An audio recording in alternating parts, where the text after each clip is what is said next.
Good afternoon, good evening, my people. Welcome to today's Trinity Mod 6 stream, where we are continuing to play around and have some fun with the. Why does the microphone look so close to the camera? I don't know. Let's put it over here.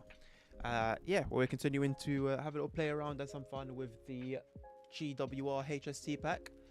Don't tell me my camera's died. Well, it hasn't died. Probably Bixby's done something. There it is. It's come back. Right. I don't know why my YouTube stream wasn't working properly well before. Apparently it's connected now, so hopefully, yes, there it is. Okay, cool. Sound is good. We figured that out as well. No, I keep forgetting to do a thumbnail. I should have done one today. Like I've got a concept for it ready. I just need to finish it off. Let's get my tags. I don't even know if it's worth doing all of these things, honestly. I do it out of like faith that anything here will actually be useful. Whether it actually is or not, who knows. But I do it for all my videos. I know back in the day it was like actually worth the hassle. I feel like, I don't know, man, YouTube is so algorithm based nowadays. You could just do the most basic things and it's YouTube that decides whether you are worthy of viewership or not. I'm gonna go fill up my water. I completely forgot about this, and then we'll get cracking. I forgot there's a journey. I forgot to check for a journey mode. I didn't know if there was a journey mode for this DLC. I didn't think there was, because there was like a specific list of things that came with it: scenarios, barrier coaches, timetable, runs, substitutions. No mention of a journey mode. So yeah, I had a look around and found one earlier, so that's what we're doing today and probably next week as well, to be honest.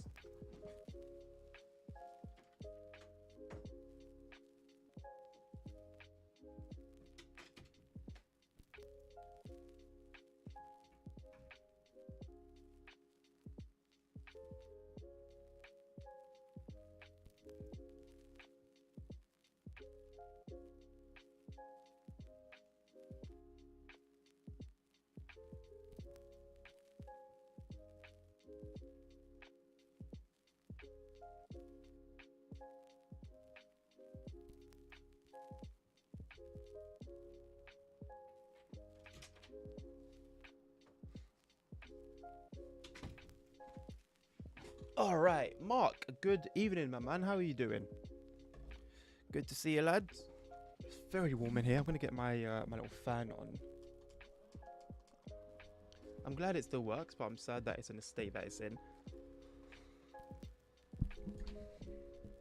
Rightio. One thing I'm glad about is there's not too much going on in the journey mode. Usually one would think that's not a good thing, but as someone who just likes to get things ticked off, I think it's it's got a nice mix between runs, scenarios, and that's it. You got 12 runs there. We've done 4 of them so far on the Riviera line, which I'm actually kind of happy about. Like, it's cool that there's a little journey mode for both. You've got 9, of which we've done 3. So we'll get onto that probably next week. We won't even finish all of the GWE ones this week. But yeah, let's get into it, man. Let's start with one. Oh, what's the thing for B? What's the phonetic thing for B?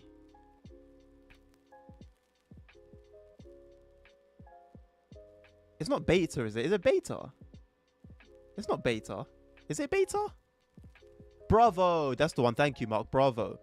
1 Bravo 63. Thank you. Oh my god. This happened to me with, I think it's G. There was a time when, I don't know whether it was for an assessment or for something, and I needed to know the one for G, which is golf.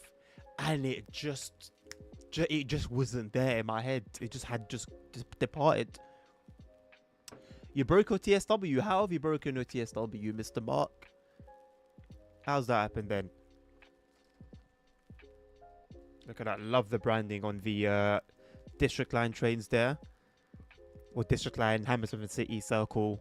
Take your pick. Could be any one of them. I think it's a district line though, considering the inside has been painted green, like the bars and stuff. I'm pretty sure that is a district line replica.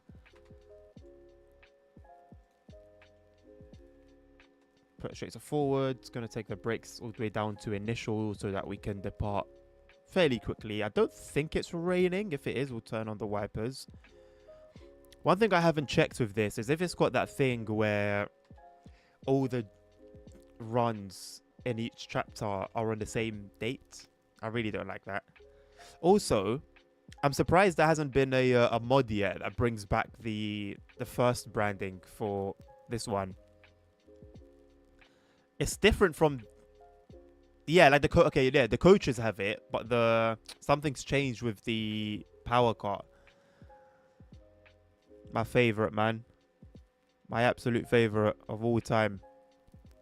I mean, it's not exactly that train, but it stands in close enough. This is a very low bridge. Stands in close enough. I wonder what the likelihood of seeing another one of these power cars is being driven by AI. Oh wait, so okay. So it's got first branding there. So I'm assuming there's another first style power car. There is another one. Look forward to that being patched. Although again, you think it would have been done by now. The barrier coaches, Mark, are,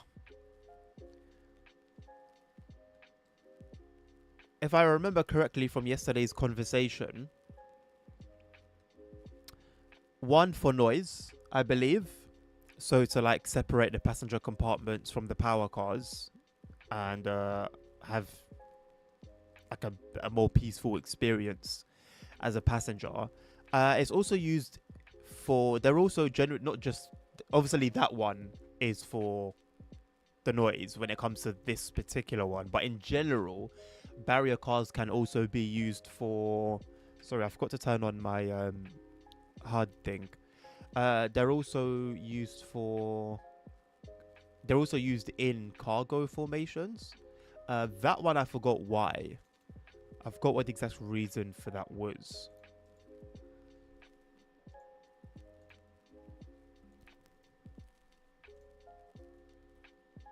It could even be like a diesel thing as well.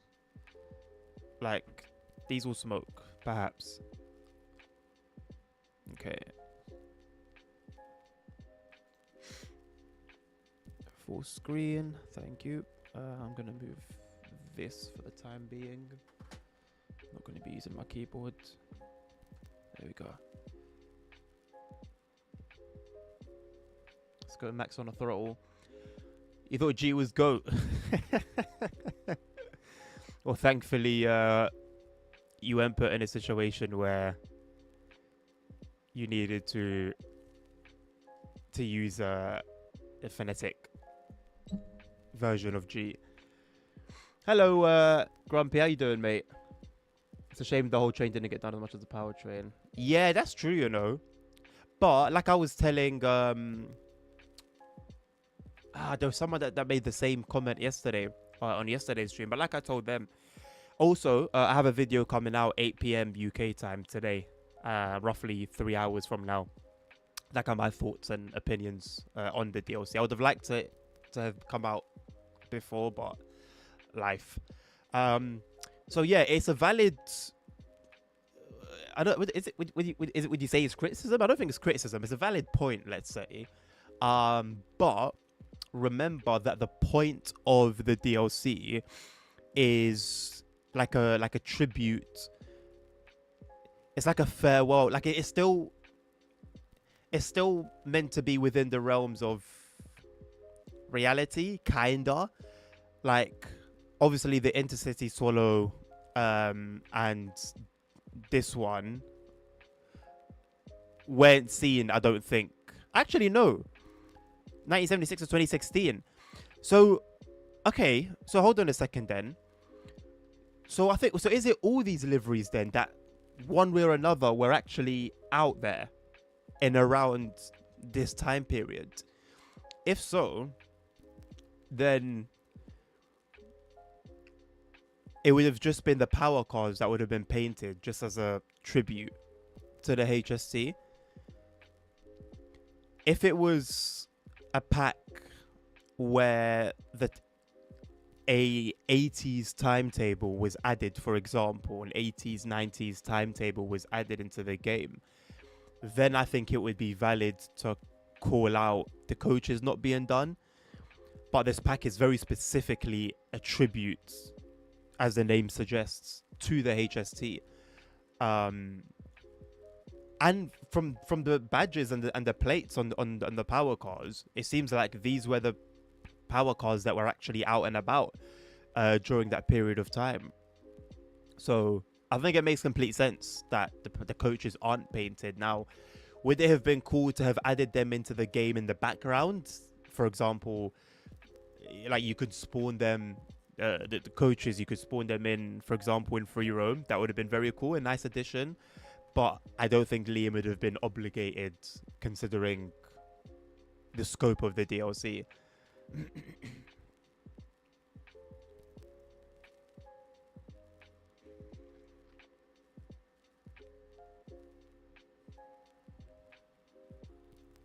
You guys aren't getting any sounds.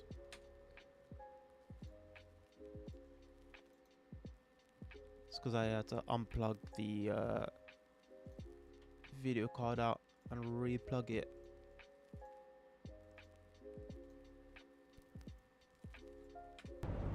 There we go.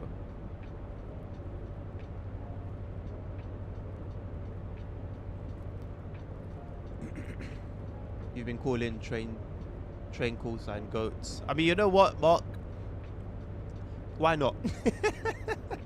As long as it's virtual, why not? You know, make it up as you go along. Sorry. You think it's a bit much for what you get? Interesting. I think it's the opposite. You know. Now, obviously, value is subjective, right? But in all honesty, especially compared to like other similarly priced content in the game, you get 6 very well done liveries, in my opinion. You get 2 different barrier coaches. You get 6 scenarios, which is a lot more than some other packs. 6 scenarios. You get 2 lots of journey modes for 2 different routes, plus all the layering. And the scenarios are actually quality. I'm not gonna lie, the scenarios are quality. These liveries are quality as well. So again, compared to what we usually get at this price point, I think this is quite good value. Again, it's subjective. Someone can think it's terrible, and someone can think it's amazing value, and they both can be valid. But yeah, man, no. I mean, yeah, I made the point in my video that I personally think it's worth $12.99. And usually I'll say like, oh yeah, wait for a sale, wait for this, wait for half off, whatever. Honestly, this one, like Medway Valley Line, I think it's pretty cool at full price. If I spent $12.99 on this, I think I'd have been pretty content, especially compared again to some other pieces of content that I would have spent around the same price, same amount of money on. I've been quite upset about.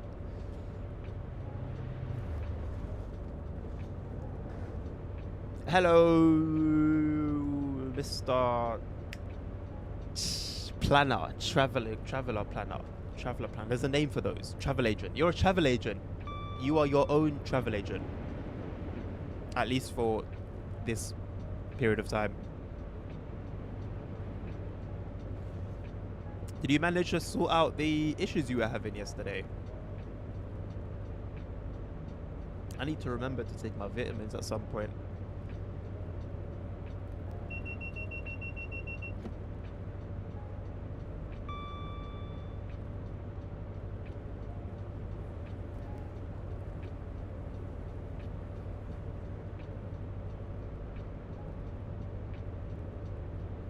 Grumpy, what's the general? If you've been on the forum recently, I mean, I kind of have been in and out, but more out than in.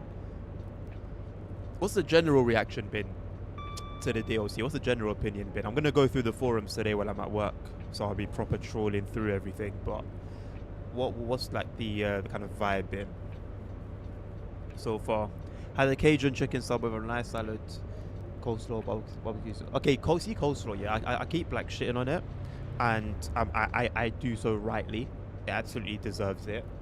But I'm open to trying it again. Right? I've become accepting of tomatoes. I'm becoming accepting of mayo. I've completely done the U-turn on tuna. So I think I'm at an age where my palate's maturing a little bit. Maybe I'm growing. I'm becoming a man at last. You thought it would have been after I had my twins? No. It's only after I've become accepting of tomatoes. Hotel is sorted? Nice. What about flight? Okay, still trying to get your seats. Bro, the sooner the better, man. Just so you still have the choice before you're forced to select like the last remaining seat on the last remaining flight for the week. And it's kind of crap. You only like baby tomato. What's the difference? How do baby tomatoes to you taste different than... How do they taste different to normal tomatoes?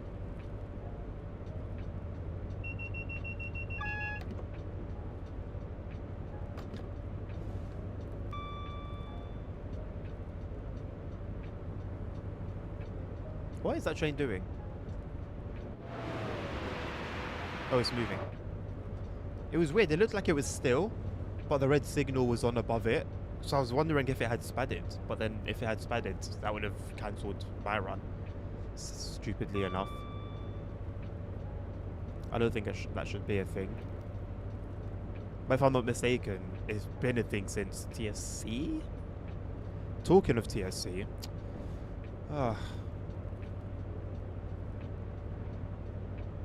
Talking of TSC. What do I do about next week? I really want to get my 3 days of sim racing done next week. I really do. Like, I want next week to be my comeback to sim racing. 2 days of TSW, 3 days of sim racing, but then also I would like to I would like to play at some point in the future ETS2, more SimRail, Subway Sim 2, and TSC. How, Sway? How? I don't want to be sat in the middle of people for saying, "Ah, yeah, bro." See, those are the scenarios where I would just stay awake for like 2 days beforehand and just guarantee I sleep the whole way. That's gonna suck, man. Although, I kind of find it awesome being like flying over countries, like seeing countries for the first time. Like when I was flying to Greece, when the wife and I were flying to Greece, like we were flying over Germany and Turkey, and not Turkey, but we were flying over Germany and some other countries. I think Switzerland maybe at some point. And I was like, whoa. I'm just looking out the window like, raw. I can see the trees of Germany. Like that's Germany right there. Like I'm seeing Germany in front of my eyes. Like I don't know. I find it really cool. I find that kind of thing really cool.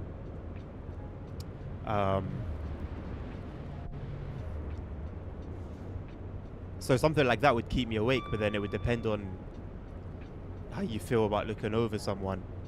I mean, it was over my wife, so like that was all good. But if it's a stranger, I don't know, man. Maybe save it for the return trip. Try and get a window seat and just sleep the whole way there. If you do get stuck in the middle. Bit more flavour and Tatsuya. Interesting.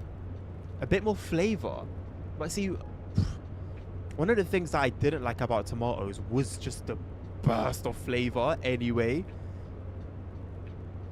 So is the flavour different then? Because you get a huge amount of flavour from regular tomatoes. Them being sweeter is one thing though. That's one thing.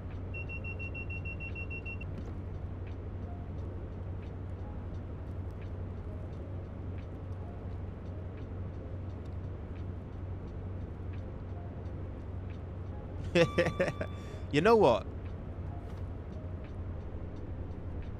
You're a good man with a good heart, Dad. Honestly, you're a good man with a good heart, because what you'd expect someone to say is, "Oh, if I win the lotto tonight, I'll tell the boss f off and f his job, and I'll go and buy my own plane and fly wherever I want and sit wherever I want." But that didn't even cross your mind. You said, "Oh, if I win the lotto, I can get to pick my seat. Do you get it? We can go fly private. You and the team that you're going down with. Like, you're a good man, legit. That's very cool."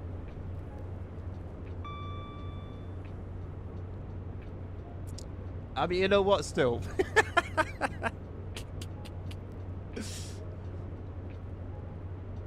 the other fella can take a boat for all you care. I would assume.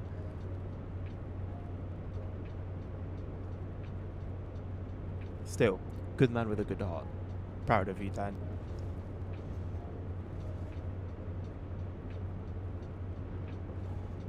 Future girl dad. Oh no, I know. I know. I remember you telling me about him last time, a couple weeks back, I think.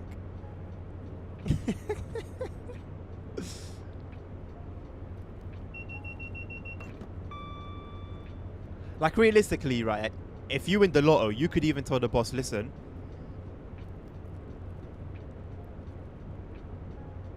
ooh, actually no.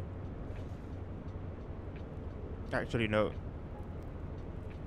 Because I was gonna say, no, I was gonna say something like that would have made no sense. No, never mind. Never mind.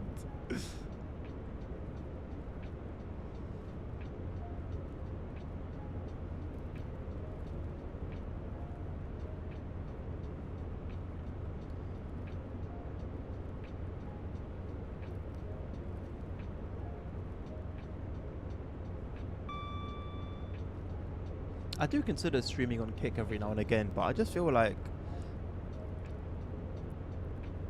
it's more a platform for real life streamers.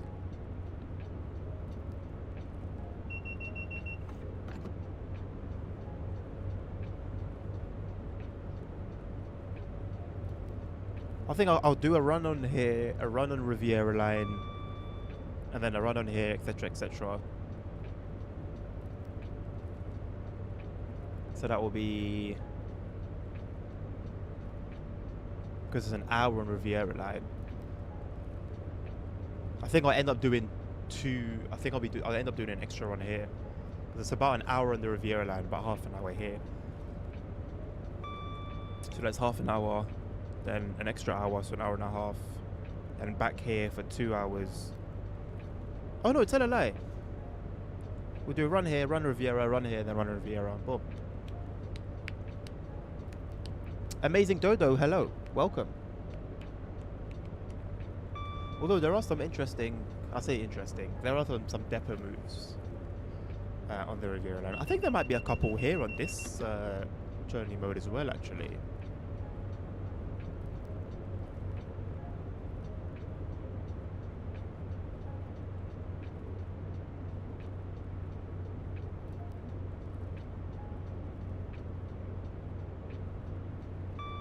From Sweden, amazing, welcome. Very, very cool. You like trains? And this is the place for you, man. We do a whole lot of trains over here. A whole lot of train games. Train Sim World, Train Sim Classic, Sim Rail. If you go back a little bit, you'll find some Derail Valley. We do like trains over here.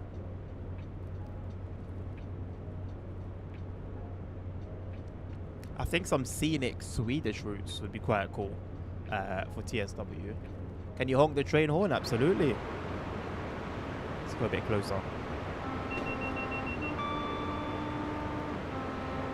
It's not the loudest.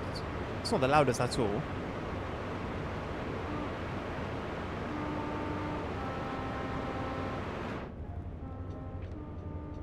But it's there. It's there.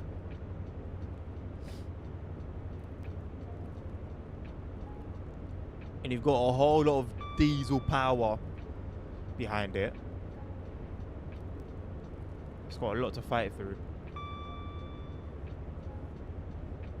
I've been making my coffees a lot more simple.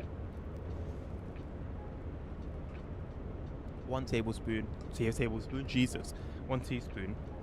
Although I react like that, I definitely have put over a tablespoon in my coffee before. 1 teaspoon. Fill the mug halfway. Bob's your uncle.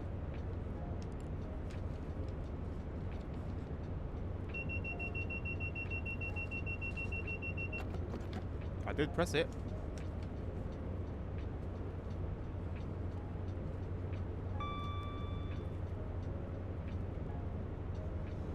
I'd like to think I would be smart if I did win the lottery. Me too, you know. So like by now, if you haven't learned from all the horror stories from others that have walked the path before you, it's your own fault, really. I think the very, very, very first thing I would do is seek an accountant. But I would go to people that are around me that I know might have some idea, so that they can guide me. Because I feel like if I go searching for one, I'll find one who doesn't really know what they're doing, probably just in it for themselves, and I'll end up worse off than I started. So I'll seek like a quality accountant. That's the very, very first thing I do. And then honestly, just go from there. I'll let them make the decisions for me. I'll make some investments. I'll get a few cars, get a house, and then see what magic we can do with the rest. I'm from Vastaras. I'm gonna say that in a very British way, Dodo. Forgive me. I don't know the correct pronunciation. And we only have electric passenger trains passing by 2000X and 600X. Only electric in the whole country. No diesels at all. First, look after mum and dad and close family, buy a plot of land, and build a small ranch, nice car, talk about car. That's it, man. Live a like a fairly simple life. Doesn't need to be exaggerate. Whoa, doesn't need to be extravagant. That's the word. Hello, Carter. Does the Nvidia new beta appreciate cash from the Nvidia app work with TSW? No idea. What I do know is good for TSW from Nvidia. If you have a 40 series card and above, smooth motion, I believe it's called. That I know to be very beneficial.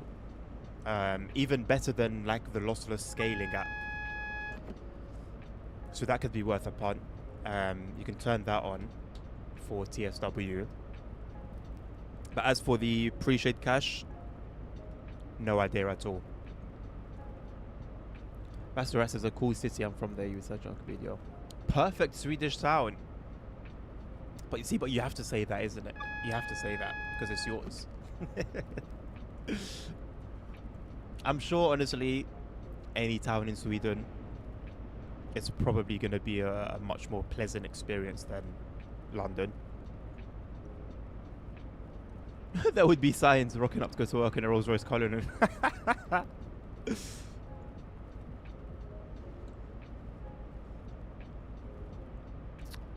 Man, money can't buy happiness, but it can definitely buy things that make you happy. Therefore, implying money can buy happiness. I think money can buy happiness. I've always been of that mind. What do you mean money can't buy happiness, bruv? All the things that make me happy need money. So, money can absolutely buy me happiness. I think people tie that to like a permanent happiness, whereas no emotion is ever permanent. You can't ever be happy permanently. You can be joyful, you can be happy for a long time, but then you'll go down to baseline sometimes, or you'll be sad sometimes. You'll be angry when someone cuts you off.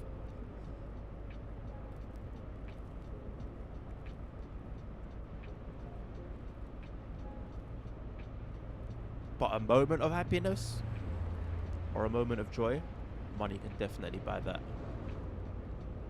In Sweden, we have our own currency called krona, but we also have euro. Huh. So how do you guys how does your economy work with using both currencies? So is it like you go to a shop and then the stuff is priced in both chrono and euro? Or is it just in some places they only use euro and in some places they only use chrono? I would invest into making our department better, brother. You know what? But I think you would need to buy a share. I don't think you would need to do that, but I think that would be like a good shout. Buy a share in the company. Build us a proper space in the workshop, all the trucks we need. That would be sick. That would be sick. See, I think moves like that and a mentality like that can result in you actually having part ownership. Because if I was the owner of a company and one of my employees, you know, won a lottery and started making those kinds of decisions, I'm not gonna lie, I would have to consider bringing them on board.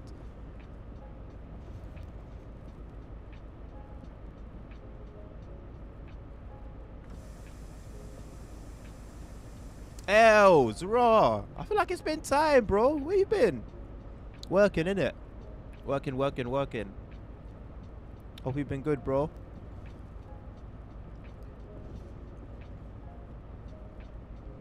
We have chrono and pennies and dollars. We have a bank card. So when you go to a shop, Dodo, like what do you use? Can you use both euros and chrono in every shop?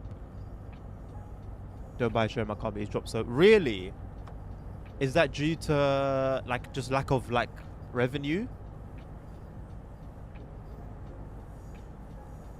Because if you put enough in alone, you could drive the stocks. You could drive the shares right back up.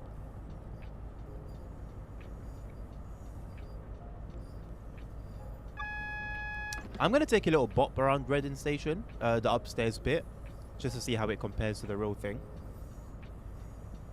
Why is that Voyager got the hazard lights on? Double park and hit the hazards. That's interesting. I usually use dollars, but also use bank card. So you can use dollars as well. But like in terms of cash, like I'm sure if you have a card, then you're able to use different currencies. But if you have cash, which currency can you use in the store? Is it just chrono? Or chrono and euros?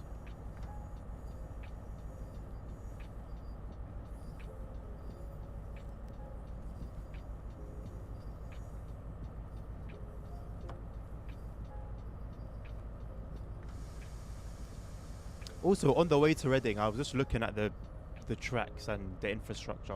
There are still like HST signs about, but they're just so rusty and like worn. It's so sad. Timings at work. Yeah, no worries, bro, man. No stress, man. As long as you're good, healthy, alive.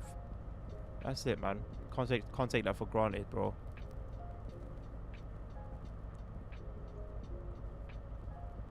Been at work much. Well, I had my 3 weeks of paternity leave, but bear in mind I only do weekends, so it was only like 6 days technically. But then after that, I've just been working as usual. Oh my god, I was meant to do a little walk around Reading and I completely forgot. I'm just gonna spawn there on foot. If I was working full time though, bro.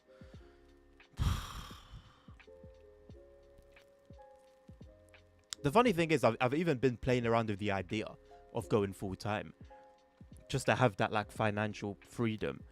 But oh my god, man! Like in terms of time, and it's okay. Things are like we're finding like our routine, right? But I don't know, because like for example, I take care of the night shift, so I'll just stay up. I'll stay up all night with the twins. How would one do that while working full time? Do you get it? The missus takes care of, or you know, takes care of the kids in the morning. The other ones taking them to school, doing a school run, and then coming back. How is she gonna stay awake all night, for example, then do the school run, take care of the twins constantly? Like, bro, it's just, that's nuts, man. That's really, really mad. I just thank God that, like, I'm able to be part-time and still be okay, like afford everything that we need to afford. Okay, so in reality, this is a Starbucks. There's a bit more going on. I don't remember exactly what it looked like, but there's a bit more going on around here. I don't know what this is in real life. I didn't spot this. This is basically Bossman. They chose the right pet, the right NPC.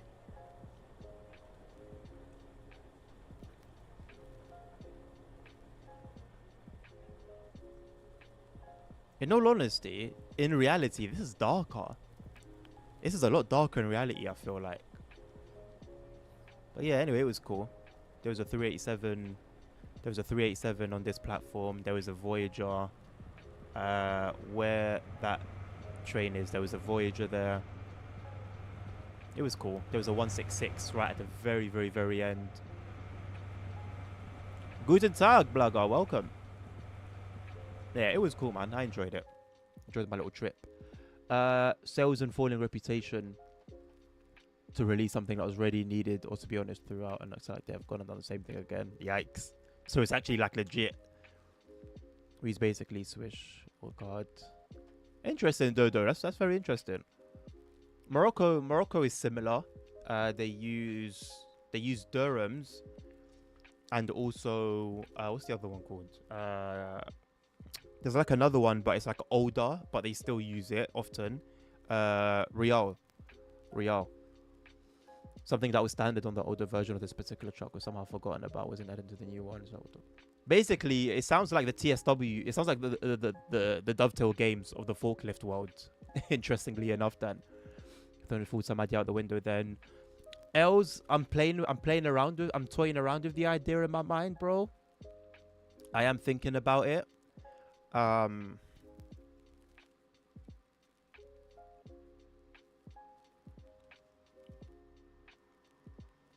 I don't know, man. If like I'm going for a supervisor role, I'm going for like a train op role, if I can find something that's consistent, because maybe the situation isn't as bad in other areas or in other stations as it is where I am, in terms of like the rotor and being moved around and timing and I'm pretty sure I've heard in other stations that there are like consistent, you work at the same time every day basically. If I can find that somewhere, I'll be more than happy to go full time. But until then, I like at least where I am now, I can't. Or maybe I could. I don't know. I keep saying I can't. Maybe I can. But the thing is, like I could try and like max out my overtime and give things a go that way and get an idea of how things would be if I did work full time. And that's the beauty of having part time as well, is that I can just go and do full time if I wanted to via overtimes. Just keep doing bare overtime. So it's always up to me, like in terms of like flexibility. But like I said before, if I start taking overtimes, or if I start just doing shifts midweek, that will mean no stream that day or those days. So something has to give. Either I'll go and do the overtime or pick up full-time work and leave streaming alone, or like stream randomly here and there whenever I have the time to, or I focus on building LWD Adnan and make everything else work around that. You think Britain is a nice country, Dodo? Have you visited before? I don't know, 2 parents that work. I don't work full time, you mean? Well, the missus doesn't. But that's the thing, even just parenting, bro, just what she would be doing is like a 24/7 full-time job. It's not feasible at all, man, that type of pressure. No way. Oh, your mum's been here 2 times, Dodo, and I'm assuming she liked it. I think it would be a nearer these days. What, where the Starbucks is? I was there last week. This time last week, or not this time last week, but last Friday.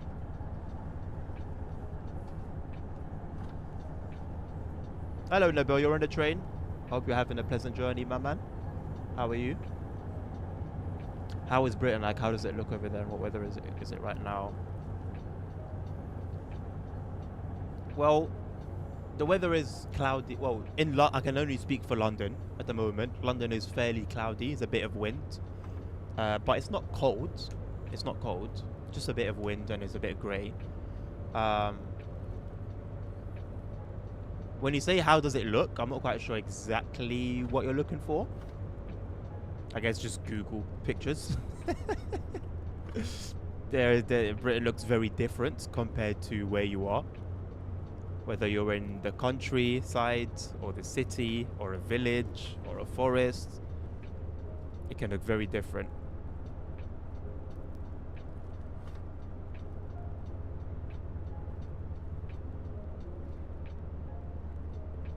Are you on a 442, Nabil?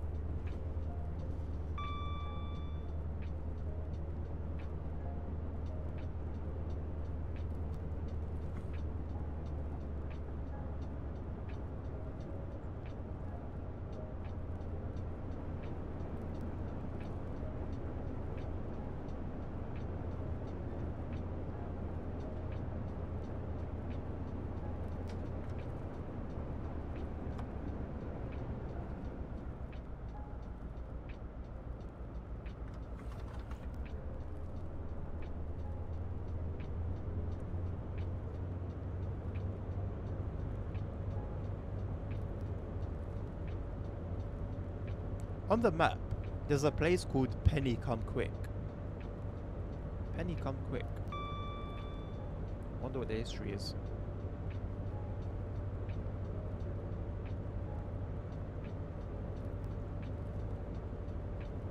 I do remember that, Dan, yes.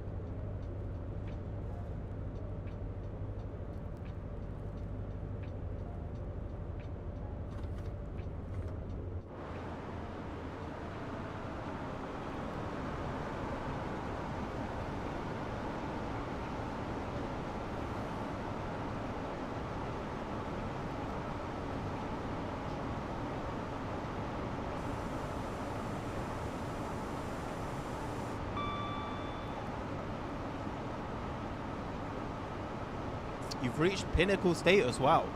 Please do tell.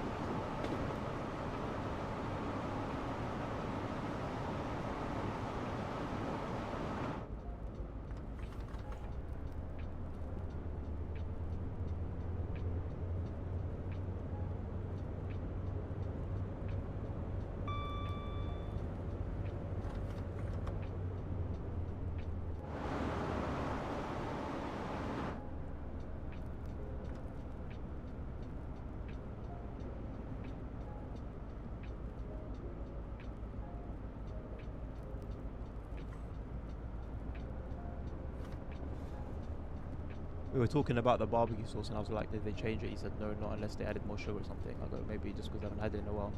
I would buy it off you when it's good. Well, I would just give you some. Give me them soup containers full of homemade barbecue sauce. Crazy. Bro, how are you going to finish all of that before, like, how are you, can it fit in your fridge? If it's what I'm thinking about, the big, like, metal kind of container kind of thing. How on earth is that even going to fit in the fridge?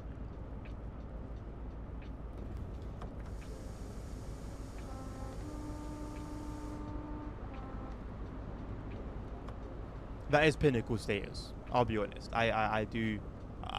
I'll give you a pass for that one. That's valid. For a restaurant to give you a container full of barbecue sauce, their own homemade barbecue sauce, yeah.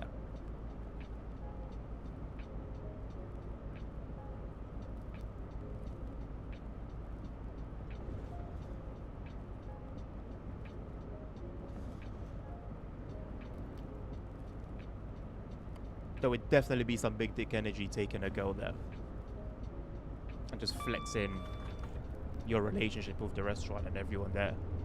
Very cool.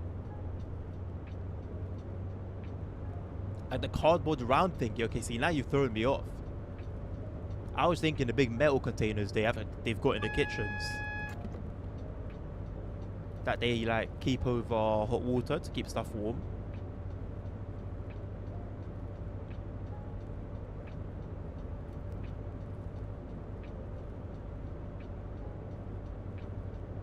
Those are what they usually use, I think, for like soup.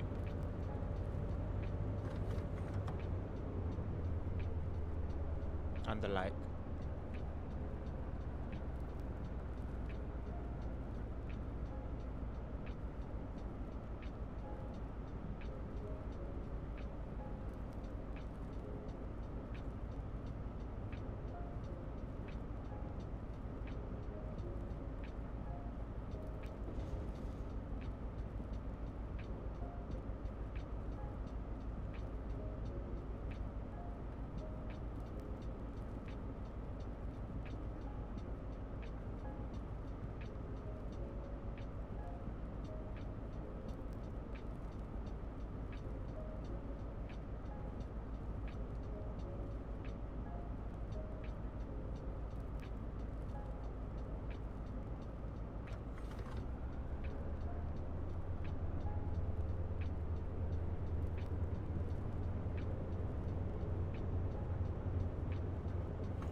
Let's have a look.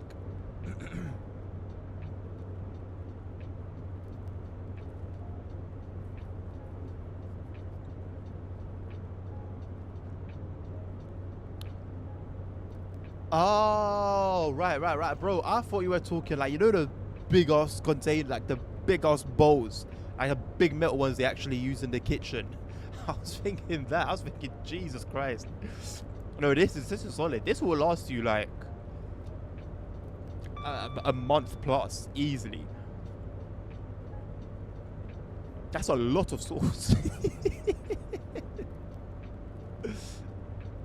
Very legit. Very, very legit though.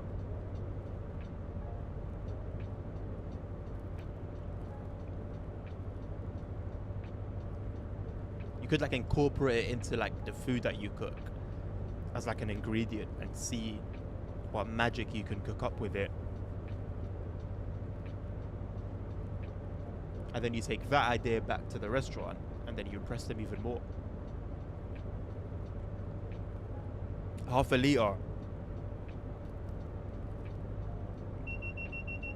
That's very solid. Very solid. Especially with the price of sauce these days, which has ballooned for some reason. Save yourself $1 on the groceries and you get restaurant grade sauce. What more do you actually want at that point? What more can you actually ask for? Without it being just simply greed.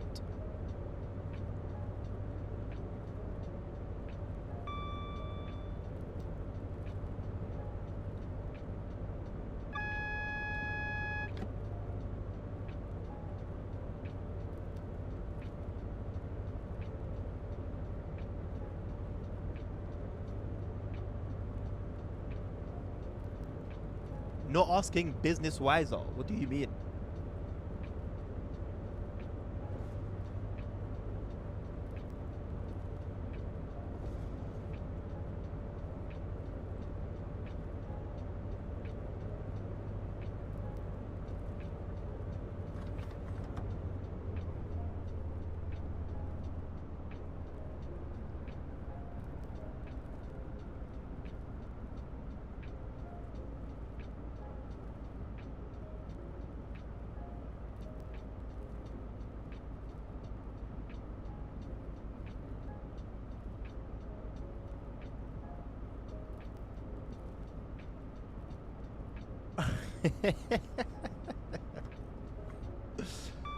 You know what? Next time, yeah, if you do get something like that again, get him to flip and sign it, bro.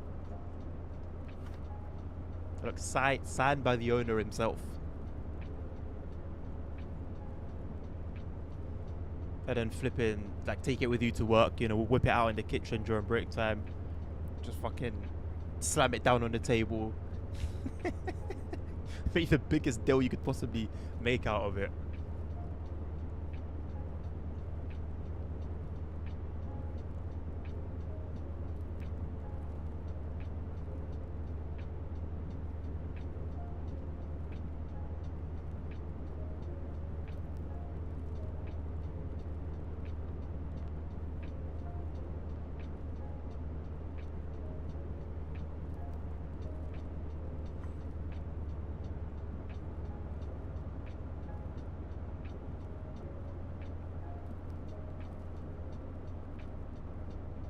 Yeah, you got a tip, man. Like, that type of relationship, like, those are your boys, you know? And girls, I guess. You got a tip every time, man. Every time.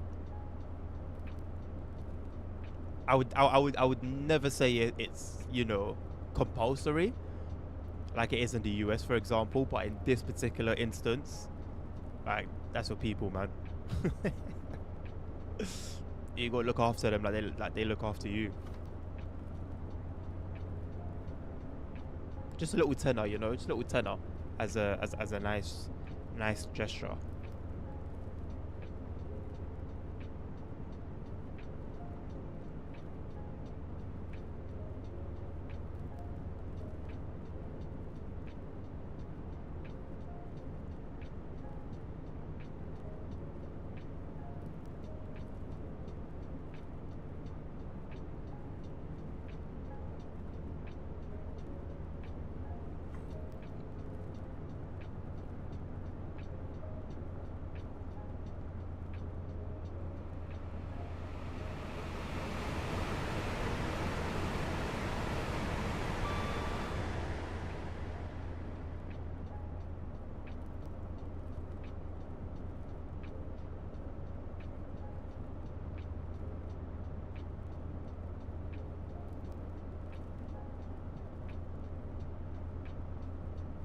I'll tell you what, yeah. It's been a while since I've played TSW just to play it. I was thinking about it earlier this morning. I actually wanted to just play some of the journey mode for this. But I was thinking to myself, oh, I don't want to play it then. And then, like, in a way, kind of like be sick of it by the time it comes to streaming it for 3 hours. So I just left it. But it's been a while since I've played, not for recording, not for streaming, just play to play. I like feeling it though, because it's a sign that, okay, like, I still do like the game. I'm not playing it just for like work purposes. Because it has been that before. It has been a thing where I don't want to really play a game, but I'm streaming it. I'm recording videos of it. There's new content for it, so, you know, let me do what I gotta do. And it's not really fun. TSW has been that many times, many times.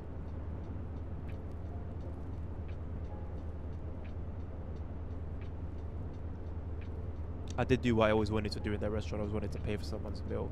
I did it one day, and it was as a fate made it happen. I see one of my old teachers who was very good, so we paid for that. Paid for what they had up to the point of when I left, so just start paid. That's solid, man. That's flipping solid. It's something about that, man.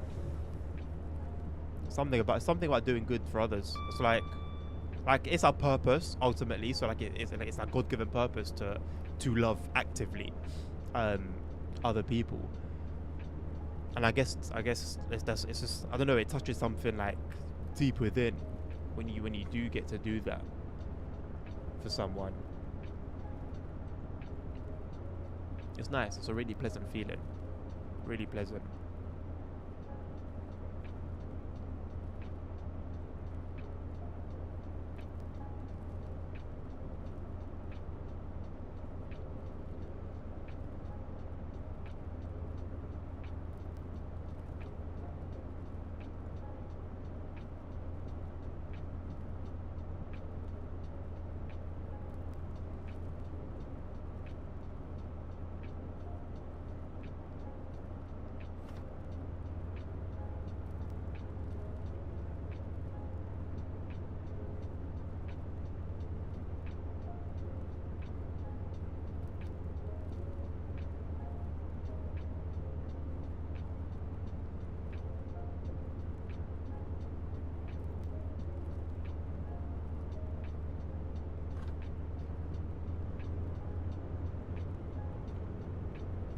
I'd love to do this for like 6 months.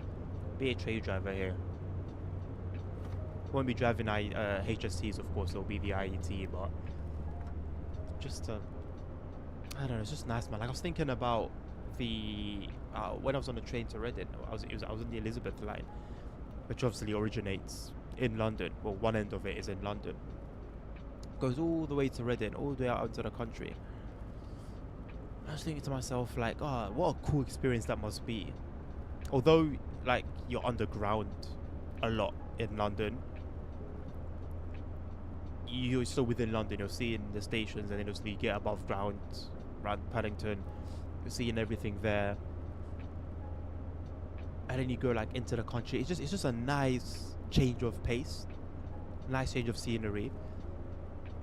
I don't think I could get like tired being an Elizabeth line train driver, to be completely honest. I think it's very cool, and it's fast as well. You get to go a lot faster than the usual underground trains. I might actually start looking for I might start looking on the website, seeing if any train driver positions open up. Like, I would absolutely not mind at all being a train operator on the underground. I think I would prefer it on like an overground line, or like a national rail, or an Elizabeth line route. I want to do it again, but it's not safe for a house. I don't want to do it stupidly. Oh no, you have to have wisdom. You have to have wisdom, man. But like, maybe like you set a particular amount aside every month for, like, you set money aside, right? Like, you split your money. Here's this amount for bills. Here's this amount for a mortgage. Here's this amount for good that I want to do. Here's this amount for groceries. Here's this amount for food. And then you can freely spend within that particular budget.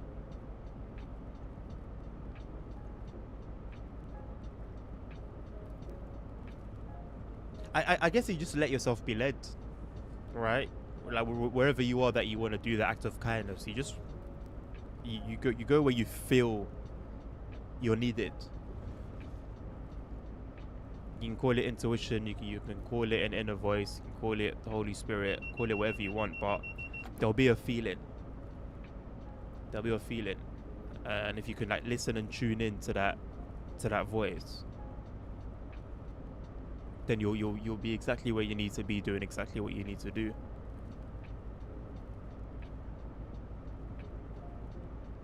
And sometimes you'll be led to do it for someone who doesn't look like they need it at all, quite the opposite. But you follow through. And 9 times out of 10, the person will turn around and say, oh, you don't know what I've been going through, you don't know how much this means to me.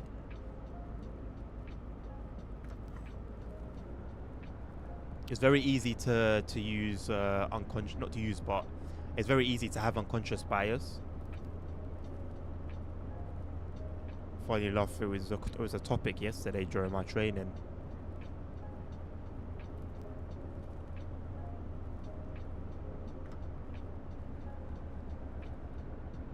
That's why I used to let intuition do its thing, man. And whoever you're going to be a blessing to is who you're meant to be a blessing to.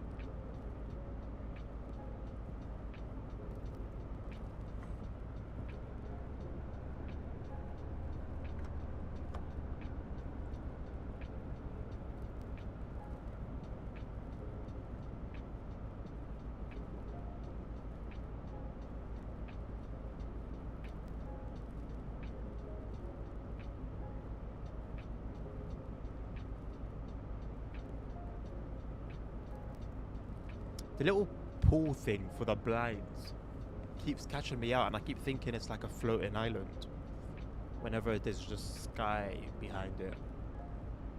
This game really does scar you.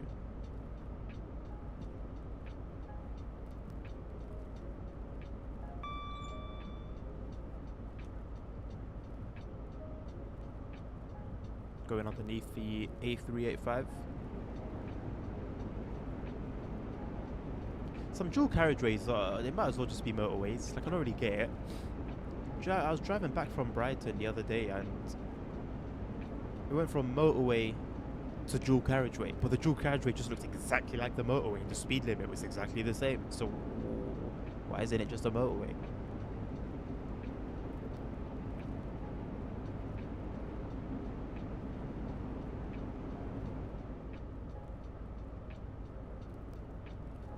Oh no, absolutely, Dan. Yeah. I mean, if you're gonna do it like genuinely out of the kindness of your heart, I mean, I think you can still let people know, like, you know, just to see their reaction and kind of like see their happiness. And I think you can do that without it being selfish and for your own gain and for your own pride. But yeah, if you're gonna do it because you're on a mission, you just do what you gotta do and dip.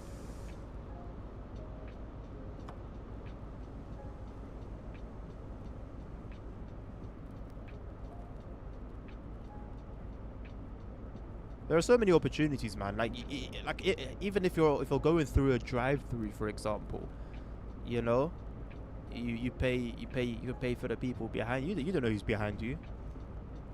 If you're doing it out of the genuineness of your heart, it won't really matter. It's another human, or humans. Yeah, I'll pay for the car behind me as well. It's so easy to be kind, honestly. It's so without even giving financially, just giving your time. Like, you don't know how many like homeless people I've just sat down and just have a chat with, or even just acknowledged. Like, they'll ask and I say, "Oh, sorry, mate, can't help you out," or something, and they'll be so thankful that you even said no to them. It's insane. Like, it really is insane how easy it is to be kind. Doesn't take much to hold a door open for someone else on the show. Exactly, man. Anytime I see a woman with like a buggy or like, or, you know, or trying to go up or downstairs, it's mind blowing how much people will just walk. Very capable people capable of helping her. I'll stop every time, man, and they're so grateful for it. It's not like they can't do it by themselves. You can get a buggy down some steps. You can't even get it up some steps by yourself, but it's kindness, man. Like, I wouldn't say there's so little of it in this world, but I feel like it's dwindling, man. It's so much easier to be selfish and just mind your own business and say F the world and F everyone else. And you know what? You can say so rightfully in a lot of cases.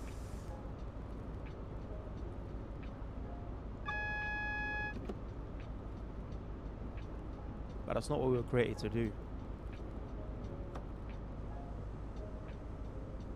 Somehow the nice guys are gonna girls.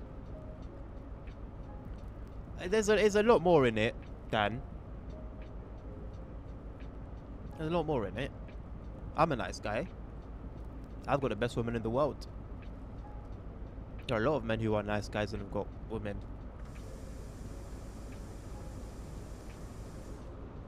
A lot of the time guys don't have women is because, well, one, they just don't want one and don't chase one. Don't chase any. Two, compatibility. You're not going to find every girl attractive. Not every girl's going to find you attractive.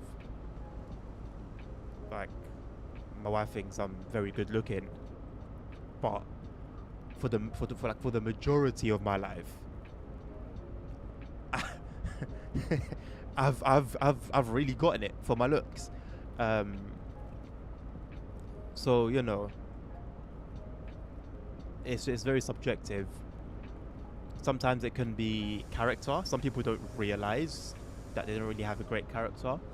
Some people don't realize they don't have bad habits. Some people smell and they don't realize that they smell. Some people look rough. They already take care of their looks. They don't notice it.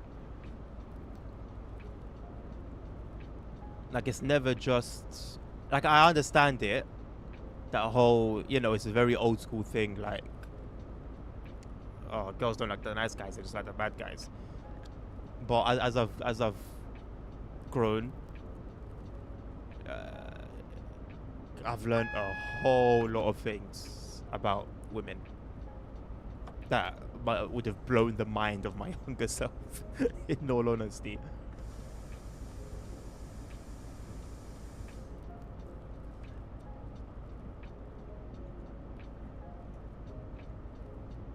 I know what you mean, but like I know the mentality it comes from, and it was one that I had until like I became self-aware that I was also flawed, and there were things that I had to work on. And it's funny because you can be in a particular season of your life and have someone, but someone may like that particular version of you and may not fancy who you're trying to be. For example, I was at work a few weeks ago and I was on my break and I was just looking through my chats on Snapchat, I think. I was just swiping, just having a look at my previous convos. And then there was a chat of a girl I used to talk to in like 2019, I think it was. And I was a very different character in 2019. I know who I wanted to be, and it was very different to who I was back then. But I was also kind of comfortable being who I was at that time. And the person I was with, I had her attention. She was pretty much hooked. I mean, there were a couple, but I'm talking about one very, very specific one. But all the things that she liked about me were to do with that version of me. And I know who I wanted to be. I know what I wanted to become. And then I was just going through that chat and kind of comparing who I was back then, seeing the way I was talking, seeing the things I was saying, and comparing it to who I was today, to who I am today. And I was just thinking to myself, like, crazy. Like, there's just no way today, me being who I am, I could have gotten with this person. So sometimes, going back to the original kind of like topic, sometimes it's better that you're alone in a particular season because it allows you to grow and develop and progress the way you're meant to. And then when you reach a particular point, then you find someone who loves you today, like now, so that any further development you make, any growth you have, whatever, it's aligned with hers and also her kind of like what she loves about you, if that makes sense. Hello, Mr. ASR. Mr. Black British LU worker who loves HST. I've definitely got black in me. Would I say I'm completely black? I don't think so. There are definitely like really black Moroccans, really dark Moroccans, like black. I've got them in my family. I've got black relatives. I guess I am black, but I've always been a bit confused about that. Ultimately, I'm African. I'll just settle it on that. I'm definitely British. I'm definitely an LU worker. Do I love the HST? No. I don't dislike it. I don't hate it. I just don't love it, per se. I think I'm very old-fashioned. I don't know if I should try and change it. Maybe I'm too simple because I don't put myself out on the weekends. Don't do anything. Don't change anything. Some things absolutely you should change if you want to be with someone. For example, if you happen to be, generally speaking here, if you happen to be someone who doesn't really care too tough about what you smell like or how clean you keep yourself, that's something that definitely needs to change if you want any chance of having a partner. In terms of who you are, your beliefs, your principles, I don't think you should adjust that to be with someone, because when you do, you're going to be untrue to yourself and you're going to make somebody fall in love with you, but fall in love with a fake version of you.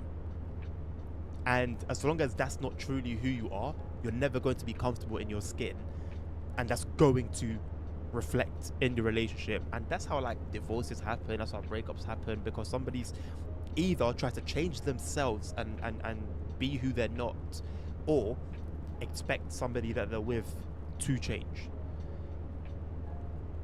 Sounds obvious, but you'll be surprised how often it happens in the real world. So As long as you look good, you smell good, you take care of those things, your hygiene is on point, you're respectful. You know what I'm saying? Like these, as long as the basics are in order, in terms of your personality, yeah, within reason. Don't be like,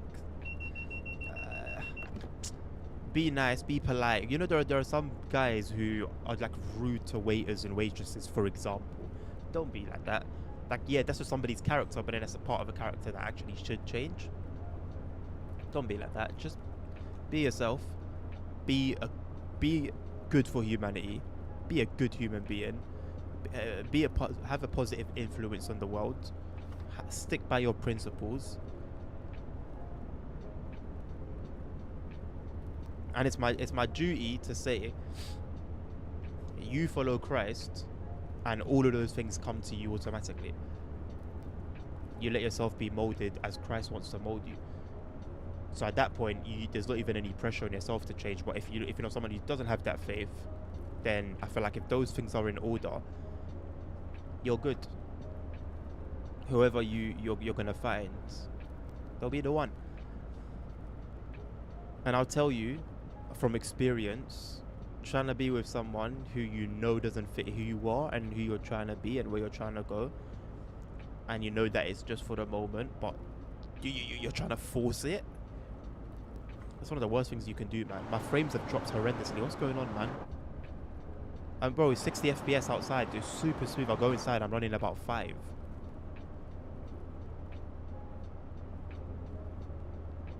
What the hell's going on? Bro, I'm genuinely at about like, let me actually get an actual number. It feels like 13. I would say I'm at like somewhere between 13 and 20. Now there you go, 19. I'm at 19 FPS. 20, 19. I go outside. Ah, now it's slow outside as well. I'll tell a lie. This is 60. And then I look forward and it goes down. Why? What the hell's going on? What could possibly be causing that?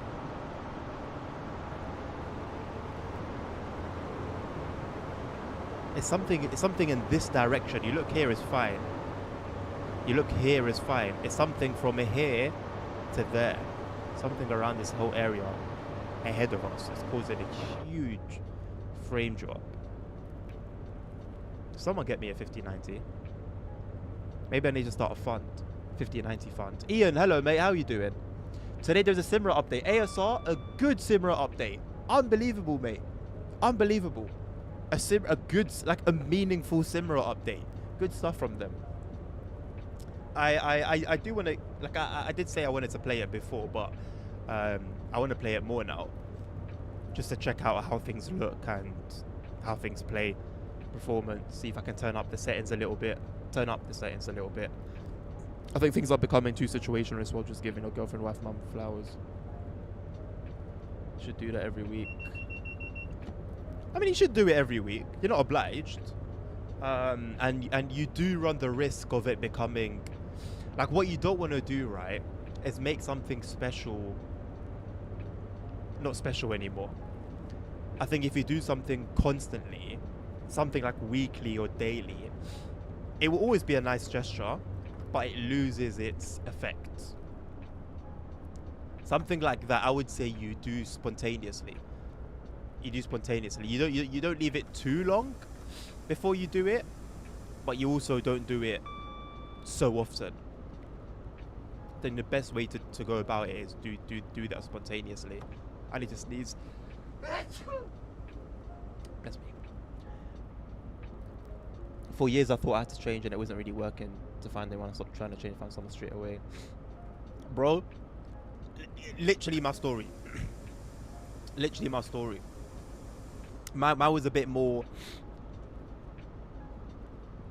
So the person that I was actually kind of alluding to, and I was saying, like, you don't want to be forcing it with someone that you're not meant to be with. There was actually a situation like that, and literally, man, I was just praying, like, God, like, just I was just praying about it, trying to like force it, and just putting so much energy into it, and I knew in my heart of hearts that like this isn't it. And then after like a year plus of that, I said to God, look, do what you want to do. I said, I'll give up on that. No, not even do what you want to do. I said, I don't want anyone. I just want to focus on you. I just want to strengthen my relationship with you, build my relationship with you, converse with you more. I just want to do you. That same week, after no contact for like 6 months, that same week, either that same week or the following week, my wife messages me. My wife today messages me. Obviously, we weren't together back then. And then from that message, we come to where we are today. It's insane. It's insane when you just lock into yourself and you focus on you. Yeah, it's like you become a magnet. You become almost a magnet. But congratulations, man! 18 months in, that's proper. Mother's Day is the biggest load of crap in my mind. There should not be need to be a day to tell or show your mum how much you love them. Absolutely not. It's not like we like withhold telling our mums we love them or our partners for Valentine's Day until that day, or fathers for Father's Day, of course. But I don't know. It's good to have a dedicated day for it, you know. It's good. It's like, for example, if I take it all the way to another side with like countries that celebrate independence and have their Independence Days. It's like every country's free. Those countries that are free and have independence, they can celebrate that every day. But it's nice to have a day where you can specifically remember that and specifically like dedicate a day to that and do more than you would normally do, because you're not going to take your girlfriend out or your partner or your wife every single day of the week. You're not going to buy your mum flowers and chocolate every single day of the week. So it's good to have a particular day where you can, you know, you've got a reason to do a bit more. You always have a reason to do more, but you know, you've got a bit more of a push. So I hear it, but you know, I don't think it's necessarily like a bad thing that those days exist. I matched with someone on Tinder once, sent me a pics and vids of you can guess what, but that's not me. You don't need to show the things to me. Well, I think Tinder, as far as I'm aware, it has become like a sort of hookup app. I'm sure you can still find good, honest relationships there, but to my understanding, it's become like it's become heavily used as a hookup app. So I'm not even surprised. Could you find love from a hookup? Probably. But is that someone that you want to fall in love with? Probably not. Probably not. I played today, man. Textures are sharp and GPU isn't crying over you. My shadows look slightly better. And that's definitely not placebo, ASR. Not placebo, but you know what I mean. Like, you've been told this good, or that the graphics are better, so now they look better, which can happen in any game, by the way. I'm not specifically trying to target Simrel. Is that stupid of me? Yes, from a get on point of view. It's not just me. Not necessarily. If you went for it, okay, a lot of people are gonna say, well, if you wanted to go for it, go for it. Like, there's nothing wrong with that, but there's a lot more to sex than just sex. A lot more. You do share more than just fluids. As I'd always say, it's unwise to just have sex for the sake of having sex, but some people are happy to do that, and I mean, I understand. I was at that point in my life once, even knowing what I know. I was like, I think one of the first things I said to my missus when we first hooked up, after like getting together, when it was still like, we were still unsure whether it was like a proper relationship or we just had feelings and this and that. I think I offered to just do like a friends with benefits thing, and she was like, hell no. But I had gotten to the point in my life where I'd kind of given up on relationships after trying for so long, that I was willing to, if that's what it was gonna be, then cool. She was like, absolutely not, we are together. I was like, alright, cool. Hello JFK, how you doing? I can definitely notice the texture's looking sharp. Okay, fair enough. Have you been able to turn your settings up, or are you still playing at the same settings you were playing at before, but they just look better now? Welcome back, Mark. Because I know some rough spots. It isn't perfect without the button turn green instead of yellow. Minute or two. Interesting. Well, I guess early niggles, that's fine, as long as as long as things like that are sorted out quickly. I don't think it'd be too much of a problem.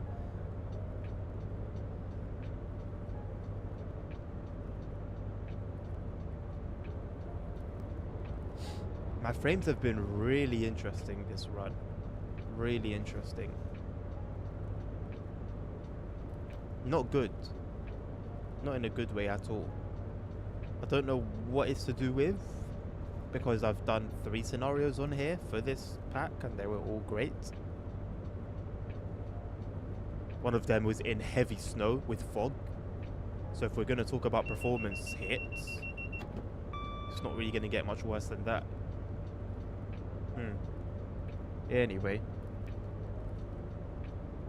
How old were you when you met her?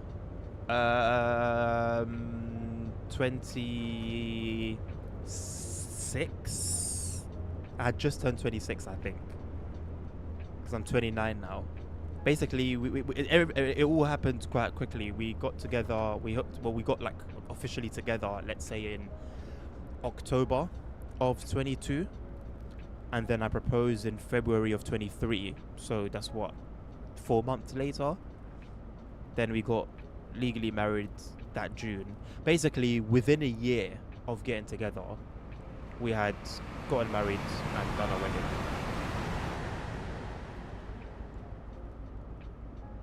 Absolutely, Dan, man. Absolutely. That's one thing I never want to change about this space. Sometimes it does get to a point where I'm like, right on the edge of the boundary line. But yeah, man.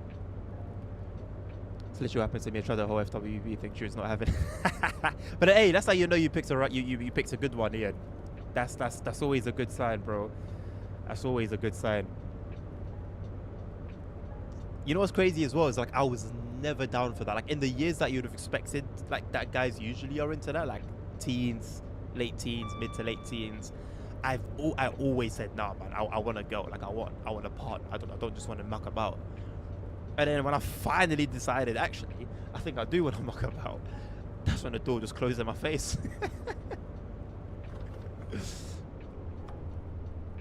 I'm not playing at the same settings before as the 1/4, half, or restriction only exists when you disable text streaming in case of issues. Okay, so what settings are different now, ASR, that you're playing on compared to yesterday? Well, this particular service, Mark, is on its way to Leeds from Plymouth, but there are Paddington services from Plymouth, yes. But this particular one is on its way to Leeds. Still on the trainer, Bill? Are you like in delays? Are you stuck in delays or anything, or is this just like your normal journey? It's been over an hour, boss.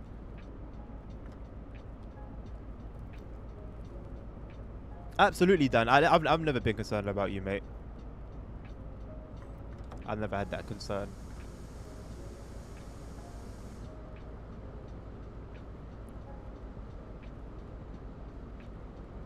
Oh, this is a cool bridge. I never noticed it was a bridge. Is it a bridge? It gets pretty bloody close to the water at the end. It is a bridge, yeah, there's cars on it. How cool. I need to find this in reality.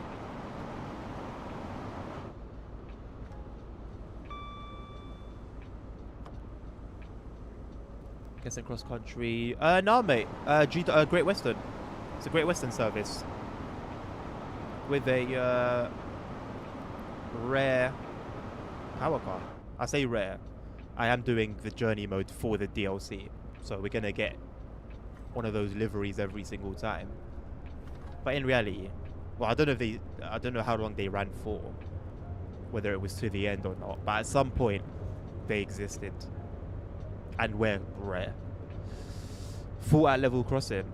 So are you like on the move, or is the train just stood still? go swimming in that water. If I could in the game, I probably would. In reality,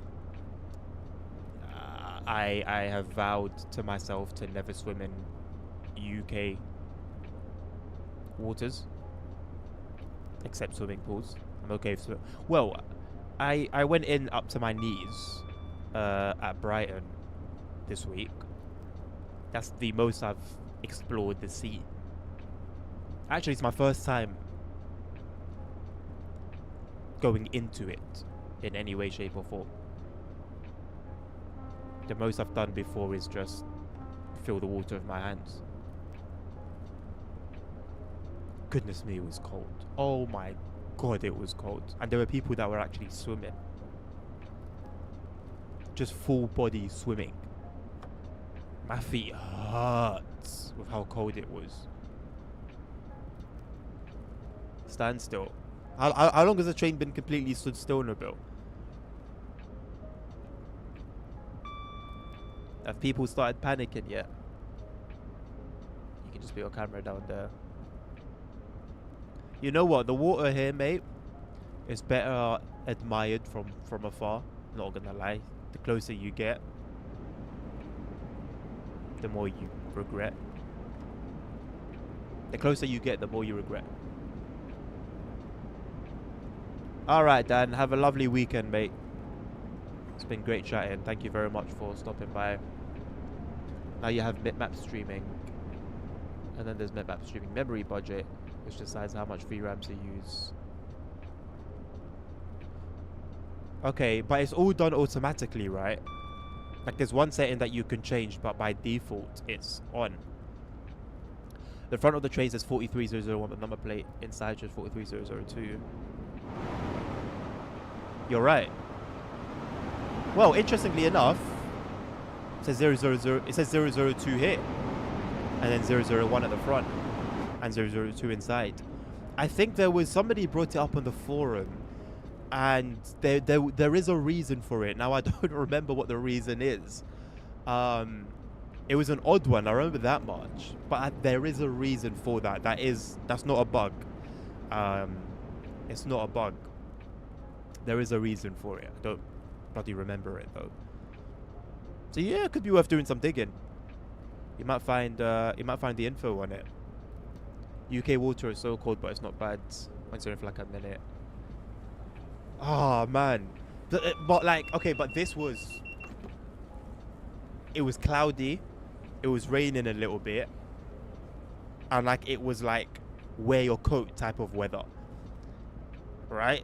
Because the water is usually colder than the air anyway, but it was cold enough. The air was cold enough that you kind of put your jacket on, and I know your body can adapt to the temperature if you stay in, but when you're just around, like when you're swimming in the sea, you're out. A part of your body is out, then you go back in and you come out again, bro. You come out a little bit and the wind's just beating you up.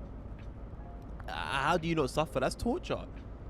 That's torture. If it's like now the summer, it's 26 degrees out minimum, and you're swimming about, it's calm, then yeah, I can understand it, even though I would still avoid it myself.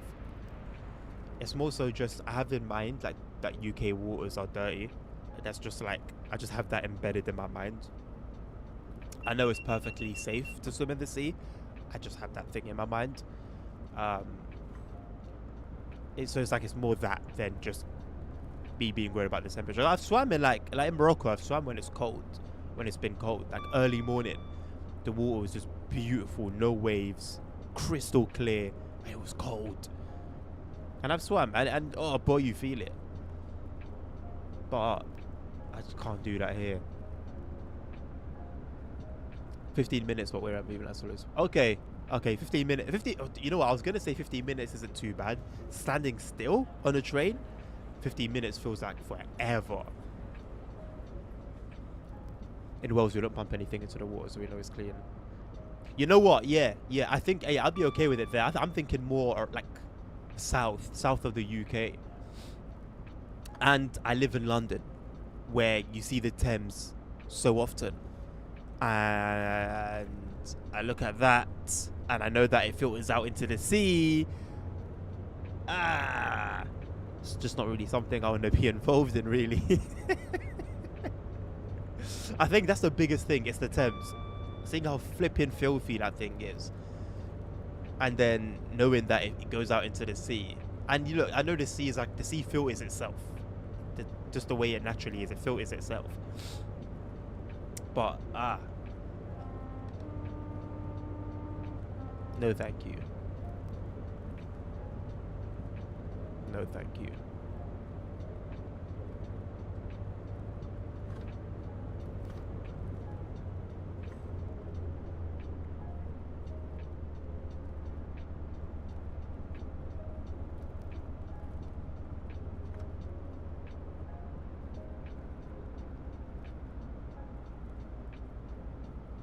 I've only swam in the river once in my life, and it was in Morocco.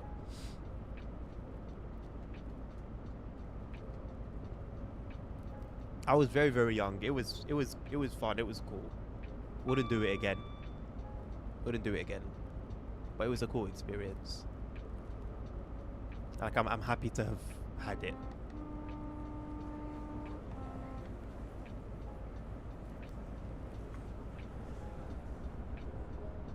David Williams, the actor of the 10th of Chariot, got really. Do you know what what he got exactly? Like what sickness he caught? I'm not surprised at all, man.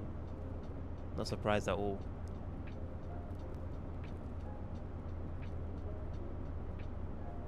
It's a cool thing to do. Oh man. Good on him for surviving it as well, because the Thames can be rough. A lot of people that jump in there for fun and games don't come back out. It's not fun at all.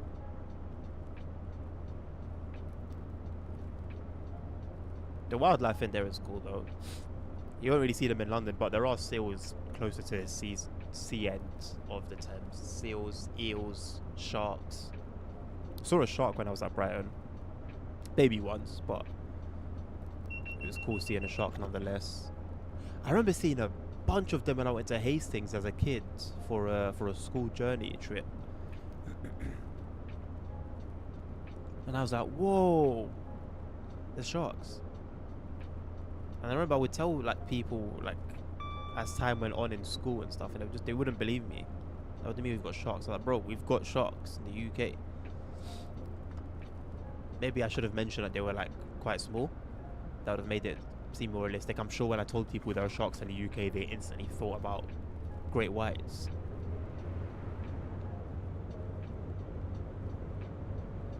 You actually do have some large sharks though. When you go like to the North Sea, there are actually like big sharks. Thames tummy, which is a violent vomiting and diarrhea. Ah, yeah. That's exactly what I would expect to catch from the Thames. In all honesty, that's exactly what I would expect. Amazing. Thames tummy, what a name as well. It's like that sickness belongs to the Thames. I love it. That's perfect. Not so much the experience, but everything else about it. North Wales, you get baskin shark. Those are the big ones, right? I don't know which ones we get here. I think they're called lion something. I'm pretty sure it's got lion in the name. But they're quite small. They don't really grow big. Or are they babies and they do get big? No, I think they just stay small. Seals and dolphins every summer. Yeah, dolphins as well. But we don't. Yeah, it's more. It would be more towards you guys' side. Yeah, beautiful out in the kayaks. Raw. That's so cool. Being out on a kayak, which is like really close to the water and sort of very personal, and being close to dolphins and stuff. That's so cool, man. You know what? Now that we've got a car, I think we're due a trip to Wales. I think it has to happen at some point. We have to go to Wales, man. I would be very down to spend a week in Wales. Got to do a week in Wales. Got to do probably 3-4 days in Scotland at some point. Yeah, I think it's got to happen. It's got to happen.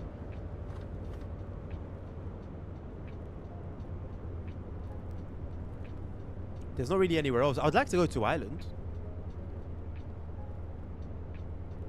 I wouldn't mind going to Ireland just to experience it, I guess. But we'd definitely like to go to Wales. We'd definitely like to go to Scotland and the Highlands there as well.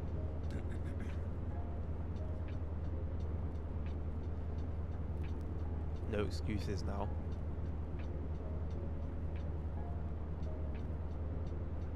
Yes, ASR.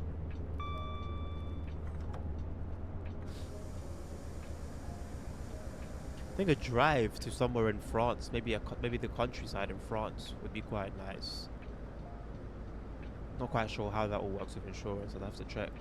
They did give me the option to add European cover. I declined it. Not worth the cost, considering it's not going to be a regular thing.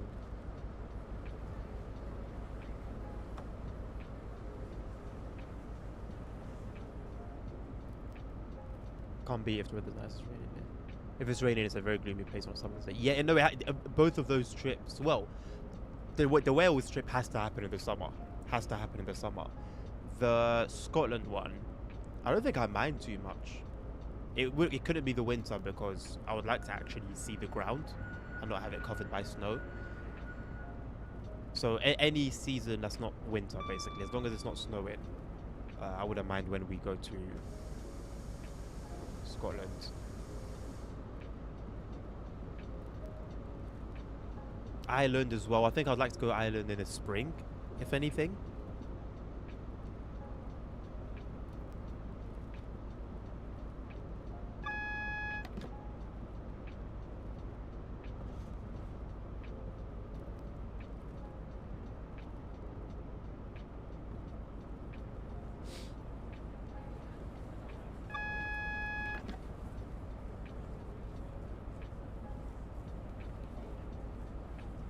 Do I need Dan the guide?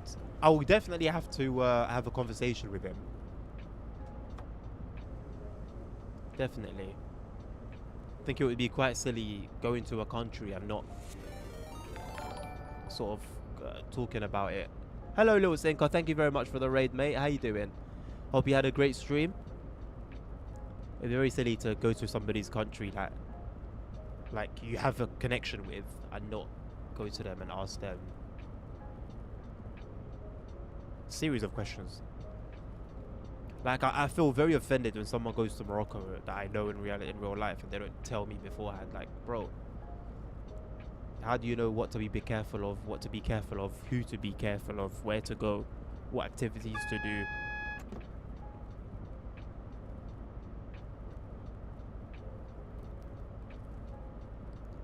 Scott also uses HST. Oh yeah. Yeah, someone on the forum has mentioned it, but they also said that there's been an investment in ScotRail to get new trains in. So they're on a sand timer at the moment. So I should get my behind there so I can actually bloody experience a HST for once in my life.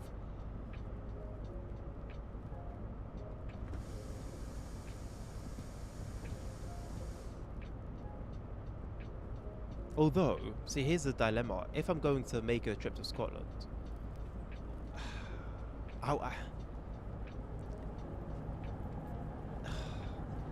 like, if trains are going to be a big part of that trip, wouldn't it just be wise to just take a train there or take multiple different trains there to, like, experience different trains? The price of the tickets will be ludicrous because it's train travel in the UK. So it just has to be ludicrous. But for the experience, I think it would be worth considering.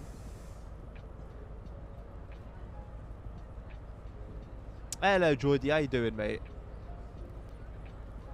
Changing them to 222. Yeah. I mean, even those I haven't been on before. I mean, I've only just saw one for the first time the other day. I don't know if it was 221 or 222. But I only just saw my first one last week. Booked on a rail tour next month. Oh yeah, you did say that, isn't it? Yesterday, I think you mentioned.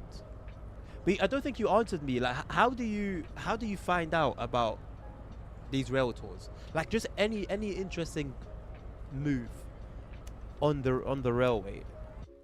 How do you what's your source for information?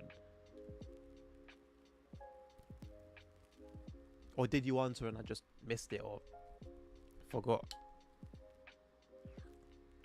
Because I'd like to get out more in terms of the railway, like go to events or hop on a rail tour every now and again, or just go and see cool moves go on.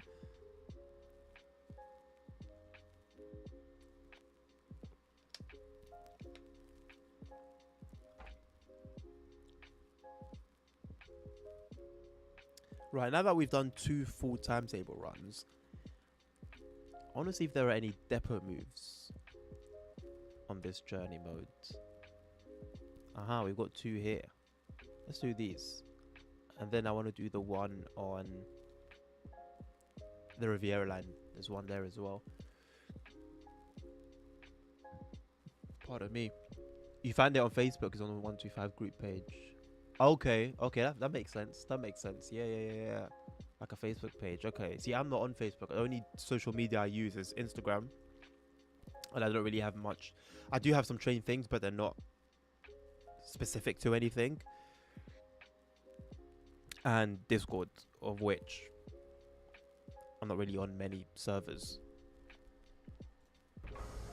HST is going from Houston to London. No, up here. Oh damn, that's a hell of a trip. Was it a trip that it would have made while it was in service?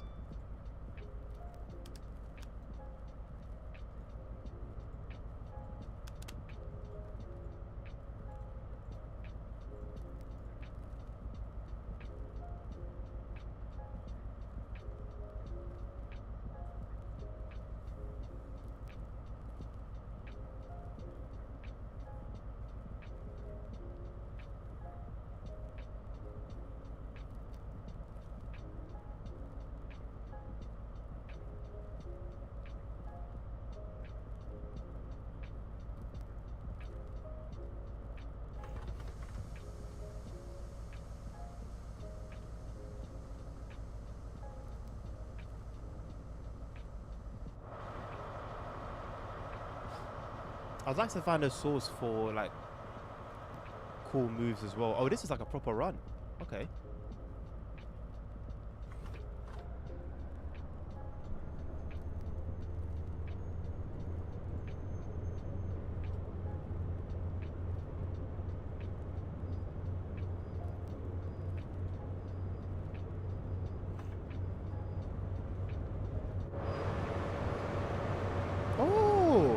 Two barrier coaches.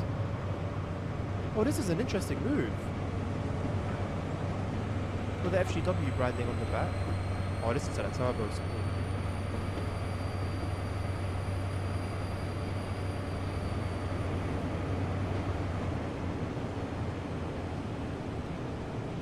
Yeah, these really did just used to be brake vans.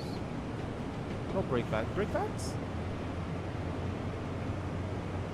Parcel vans? Parcel vans, I think. Oh, this is a cool little move. I like this.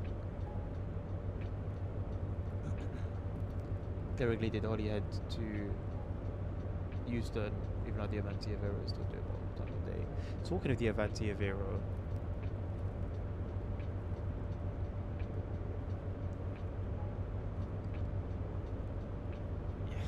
there are a lot of DLCs that just feel like they don't even exist in the game. Why are we taking the relief line?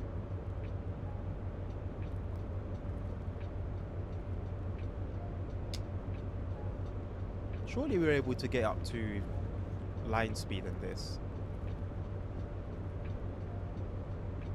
I wouldn't have thought there's any limitation on the barrier coaches.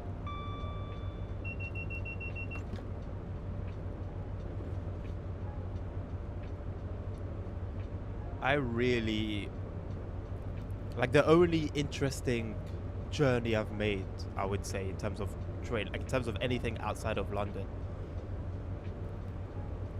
is a trip on an Avanti to Birmingham a couple of years ago. That's it.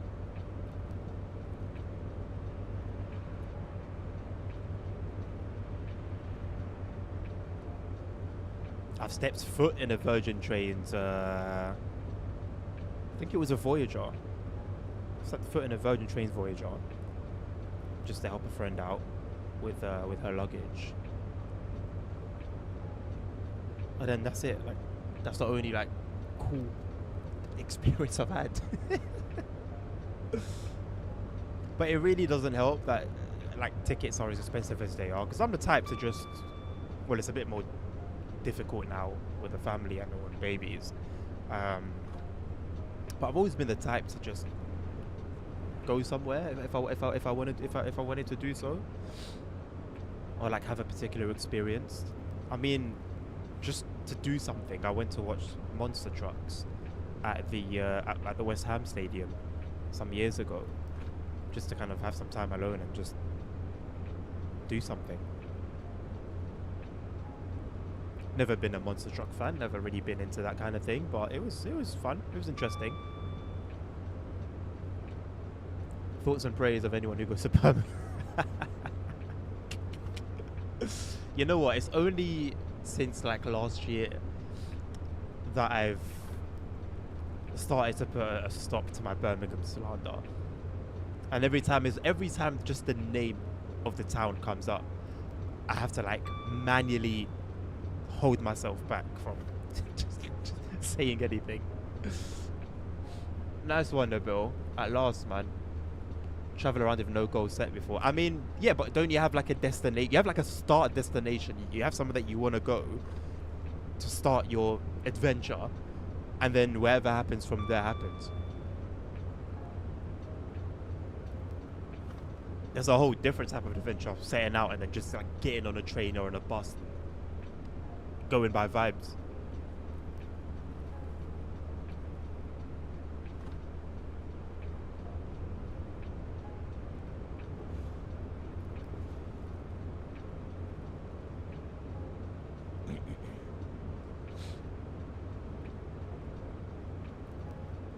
That's that last minute gonna find situation. Okay, so let's say it's a random Saturday, and you want to go on a particular adventure of some sort. How do you decide your first destination? Do you just get the first train and see where it goes and get off randomly, or do you get on the first bus that you see and get off somewhere random, or do you have a place in mind that you want to go to, or a general idea, and then just go off from there? Gala, how would you even do that? How do you even how do you do that? Like, not have at least a first destination.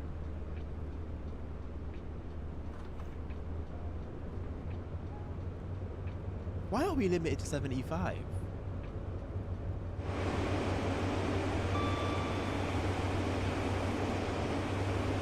It's a very cool move. I really do like this.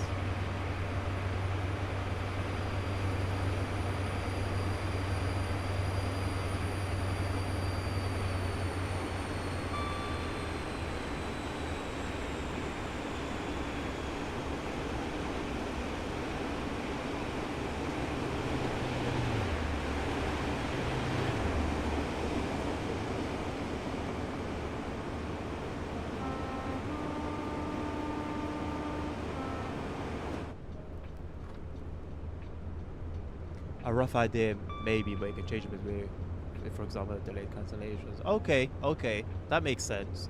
Today I was planning the idea to go to Cologne, and then leaving. Okay, fair enough. I want to go back to that, man.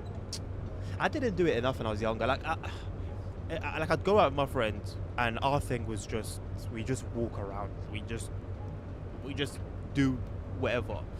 But it was very limited because we're always staying within London. We were never like going out of London and exploring certain areas like that. So we would explore, just do like literally wherever we felt at that very moment in time. But it was never extensive. It never really felt too different from the day to day because we were just, we stayed in London. Took the next bus that was going towards the terminus of a tram, changed to the tram, the driver had that day to go to the current rail replacement bus, took that one, then decided for the return to take a normal bus. I miss it. That literally sounds like how my brain used to work.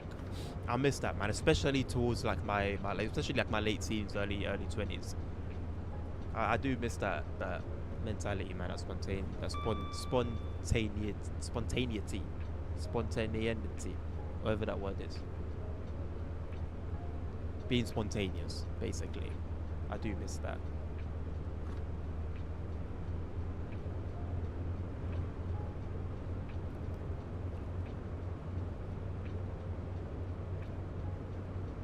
Can't have a lot of time on my hands. Yeah, no, absolutely, man. I was even thinking of saying like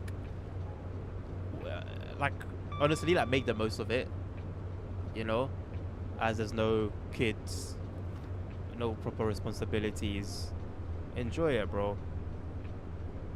Make the most of it, man. Honestly, take all the pictures you can take, all the footage you can take. Don't let anything be forgotten. If you can take some souvenirs with you from, you know, things you might find, do that. You know, take a toolbox with you.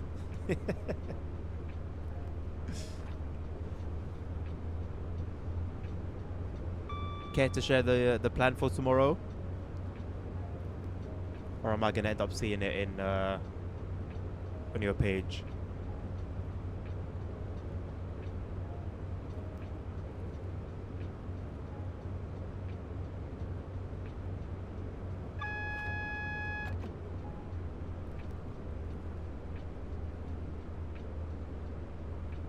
Oh wait, it's all tomorrow.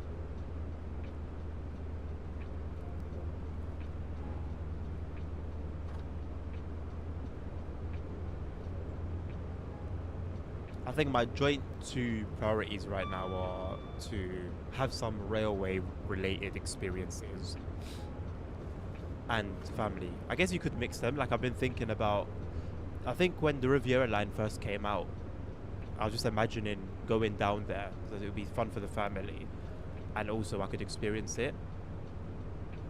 Maybe find a rail tour there. I think that's on the list, maybe for a summer. Would be cool to do it this summer.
Oh, we're actually limited to 75.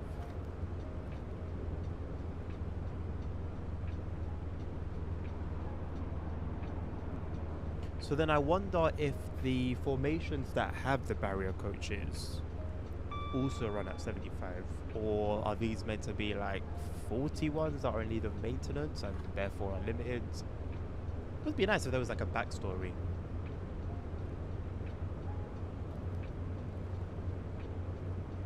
I think it would give these runs a lot more value, as cool as they are already.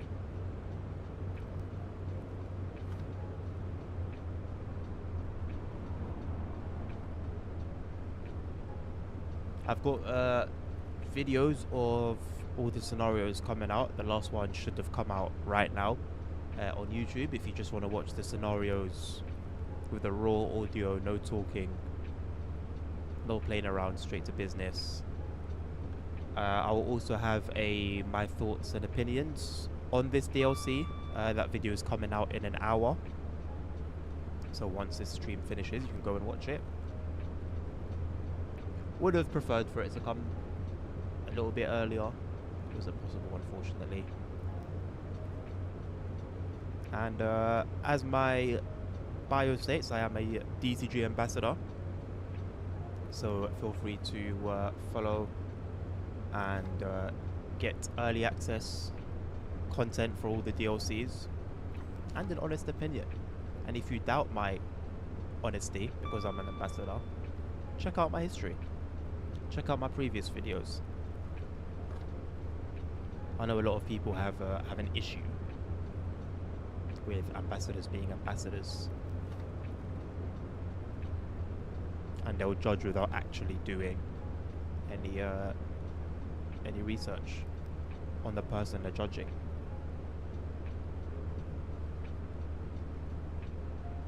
If you dislike me for a valid reason,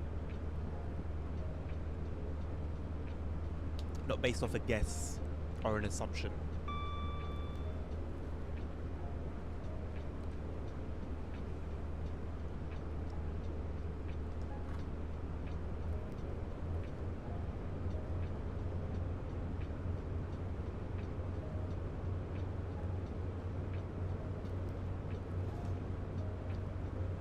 Check DMs. Yes, sir.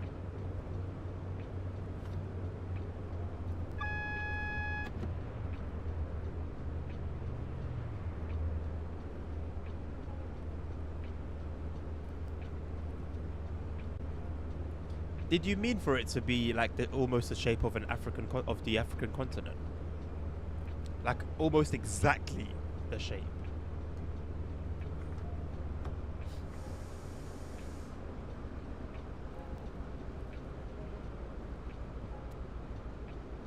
So at each of the stops, have you got like activities that you're going to do or that you want to do at those locations, or are they just like where you change train, for example?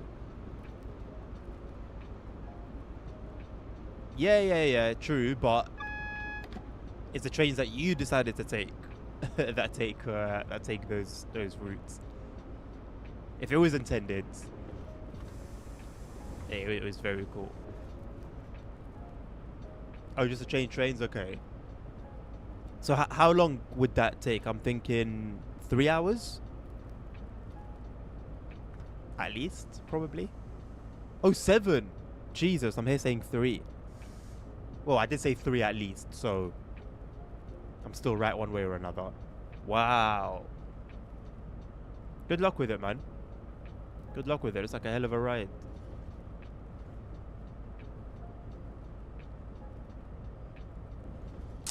Oh man, I really want my weekends back. I'm very glad that I do have a job, but I also would like my weekends back so that I can do things. We might be being routed to the fast line here. We may have been waiting for that train to go past.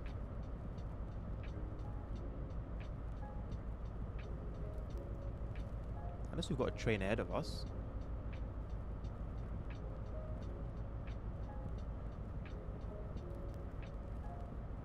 Oh no, we do have a train ahead of us. There is. It's the...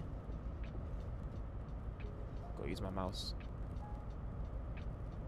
2 Papa 75. Don't want to spend too long trying to figure it out, because before you know it, we get a tasty spad message.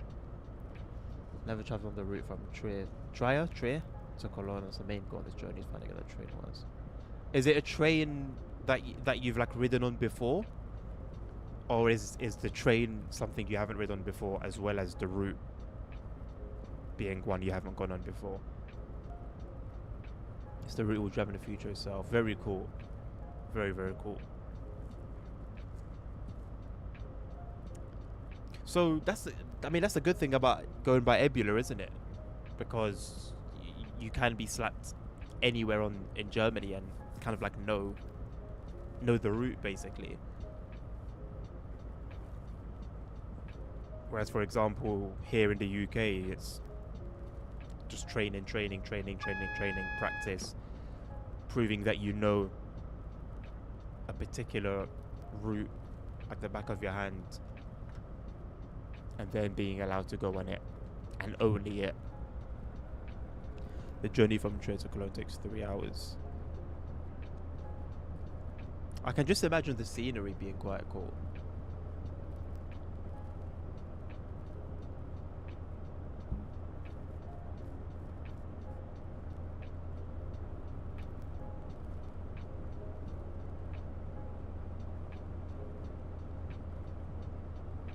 Hello, Siafi, how are you? Good to see you. You still need route knowledge to be able to drive.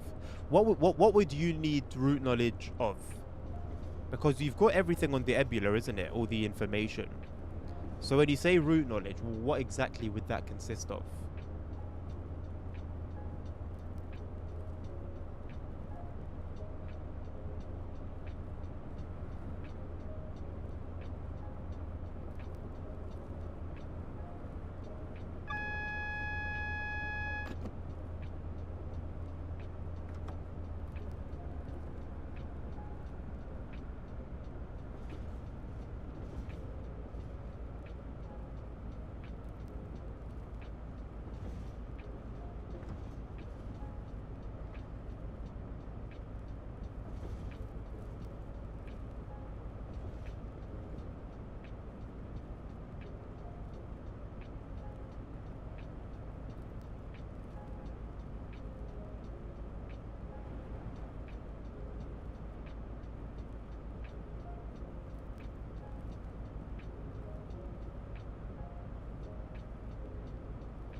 Wow, man, it's still like so bright outside and it's gone past 7.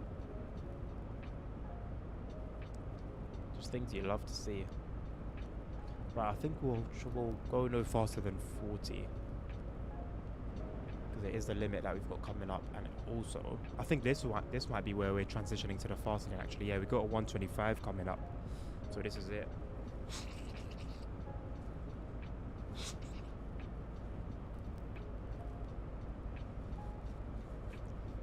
I'm not sure why we couldn't have gone on it earlier. Oh yeah, we're limited to 75. Duh.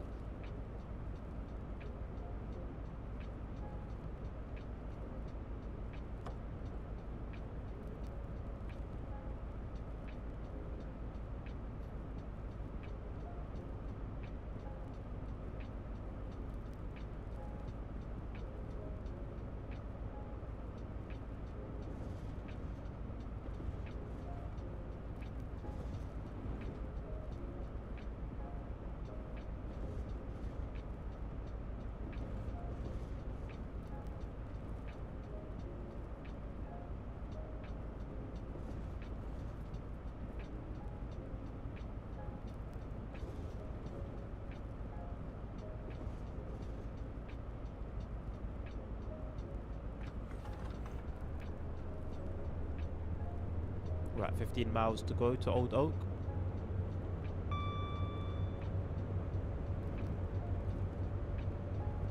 I wonder how long part 2 of this run is.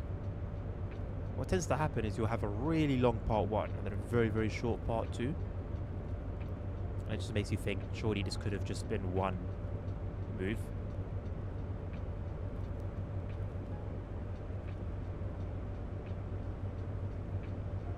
Location of signals hidden after curving tunnels are hard to see in advance.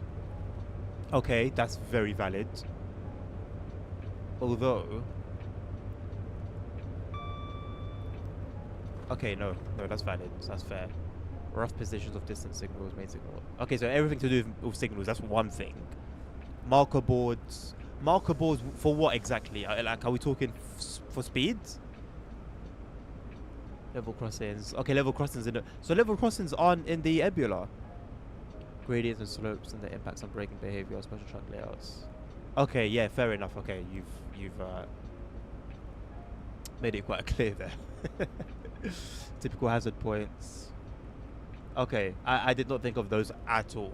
Level crossings are not in the Ebula. Okay, I did not think of that at all. I was just thinking speed limits and stations and their locations, of course.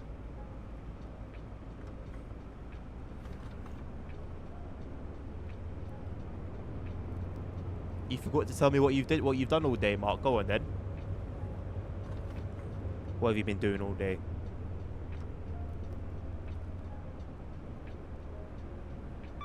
I do need to trip to the bathroom, and this is where I miss the bot function from Simrel.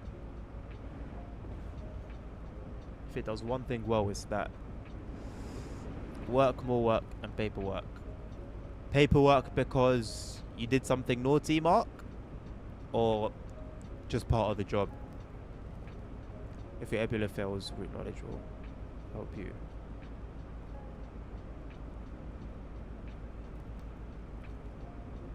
Oh, I never considered that. So if an Ebula was to fail, the driver is expected to just continue on as normal and have knowledge of everything.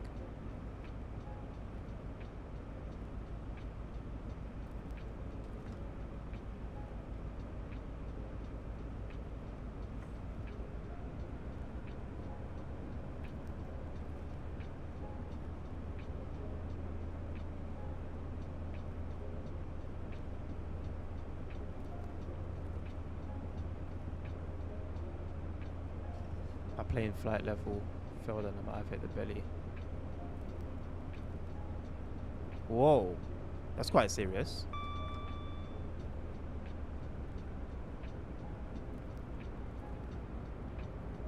How did that happen?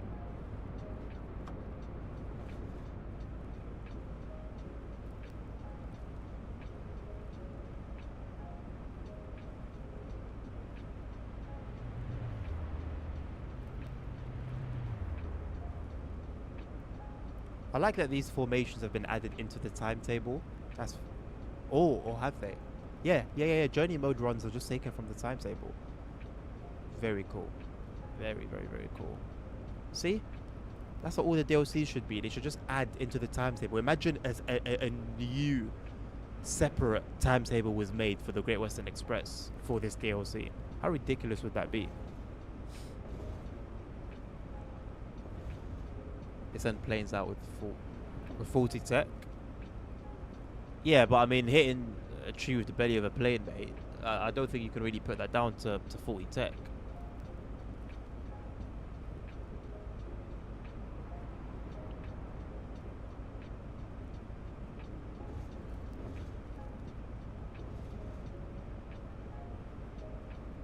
Unless the whole point was to fly that low. But I highly doubt that was the situation. You know what this is missing? I just realized graffiti on the bridges. Every single bridge has graffiti on the sides, all over it at the top. We were going over the other one. I was thinking, what? Something looks off here. What is it? And it's the missing graffiti.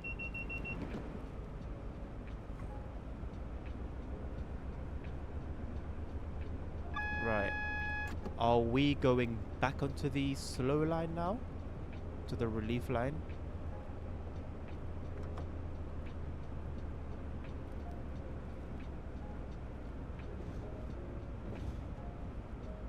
It normally tells you 2 loads. Yeah, right, mate, but that's my point. Like, I don't think you need technology to avoid flying that low. That the plane would need to warn you. Unless you're doing one of those insane landings in, like, the island somewhere. The underground trains are closer to Paddington. We're a little bit out.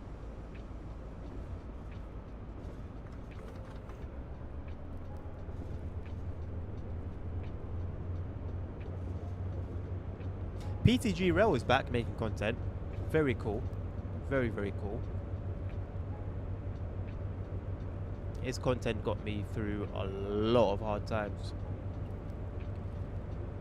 You're on approach to a steep airport. I mean, ultimately, you still got the job right, so it couldn't have been your fault. But I think it's rare that it would be not user error to be involved in a situation like that. I could be completely wrong. I could be talking out of my behind. I'm just trying to think logically. As someone who's, not a pilot, doesn't know how to fly an airliner, etc., etc., etc.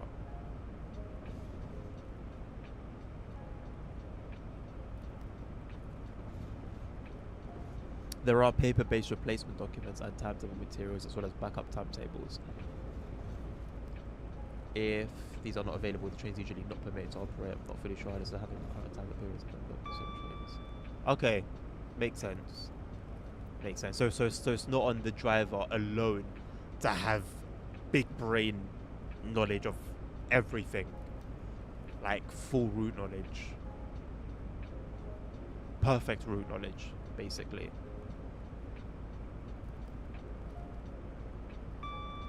Because, for example, like someone like IC Lokführer, he does different routes, so it just wouldn't be realistic to have that expectation. But it is cool that you get to drive so many different trains, though, man. Really cool. See, I don't know how freight drivers do it in the UK then, unless they're permitted to drive between point A and point B, and that's it. Because I know that there'll be crew changes during the freight run. I don't know if they I don't know if freight drivers here only do a particular section, or if they can do different areas, different routes. And if they can, I don't know how they would do that, how they would be permitted to do that.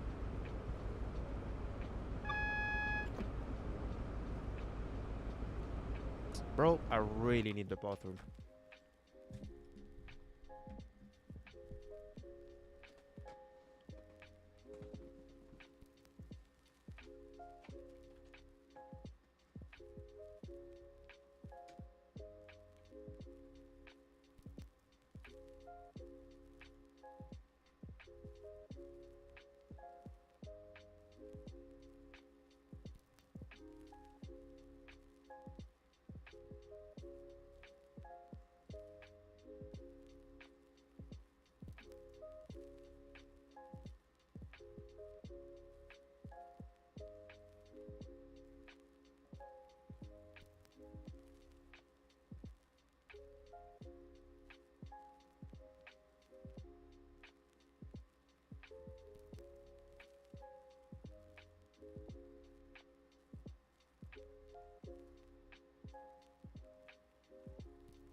Alright, feeling like a new man.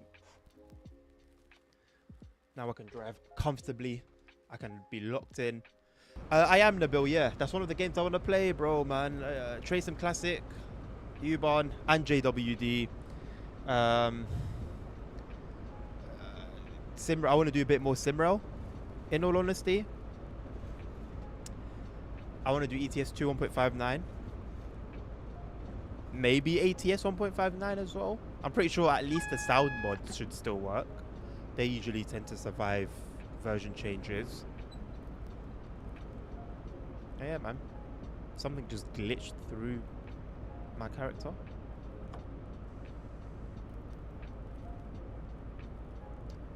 And Subway Sim 2, that was the other one. I thought there was another one. Subway Sim 2 and the Akalok DLC. Get the latest ones. What am I talking about? Sound mods have always survived version changes for ETS 2. Check the forum. I thought they only had ATS stuff. I didn't know they have stuff. We checked for ETS 2. It was only once, but we did check, and there wasn't much. Or was that only for the map stuff?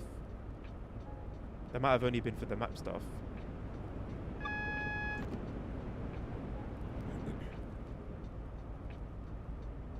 Okay, okay. I mean, if the sounds have been updated, even better.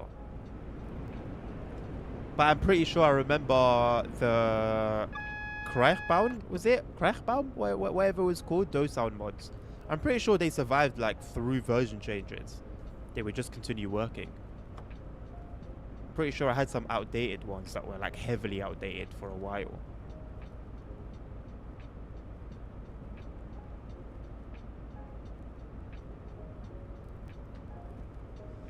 It's a real shame. Oh no, if the latest ones are available, yeah, absolutely, absolutely. I just I didn't know. I don't know. I don't check, isn't it? So I've got no idea what's going on over there.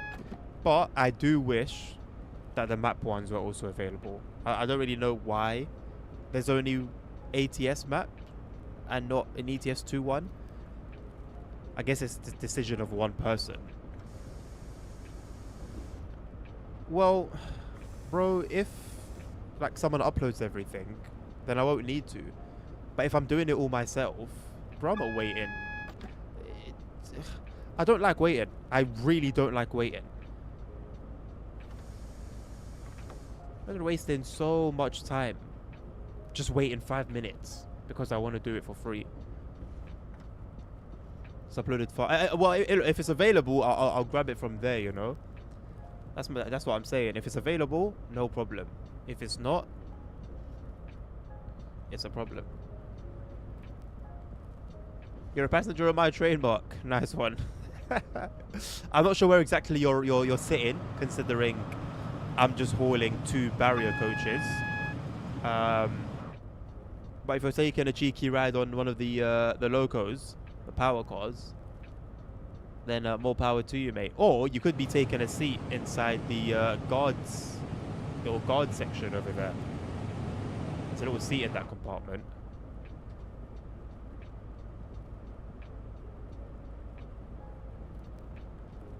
Is anything else uploaded in terms of maps for ETS2, or is it just pro mods? 10 minutes. Sounds like Emmy. You're hiding somewhere secret, Mark. Where is somewhere secret on this formation? Unless you're like in the engine room somewhere. Or under my bloody seat. Don't think you've got many options.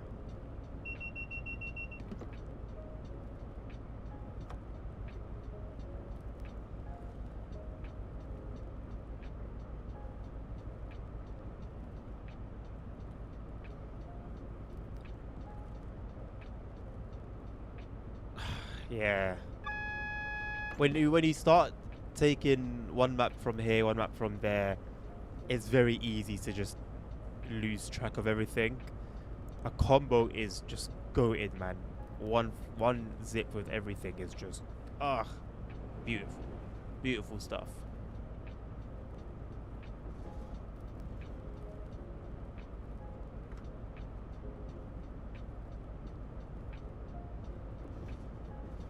You could be in a couple area, like a bloody stowaway.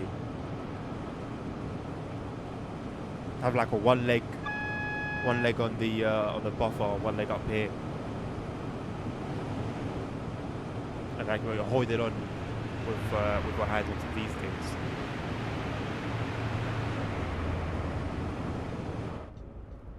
I would just say good luck to you, mate. This train is, so it would be lovely if the GSMR bug didn't kick in. 5 Zulu 70.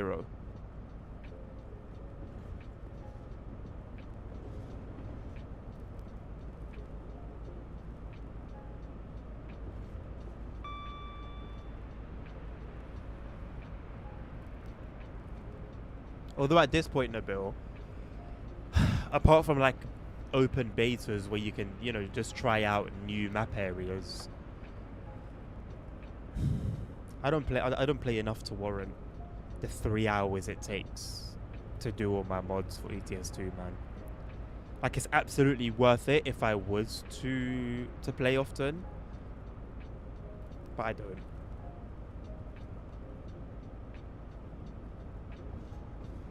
Whoa.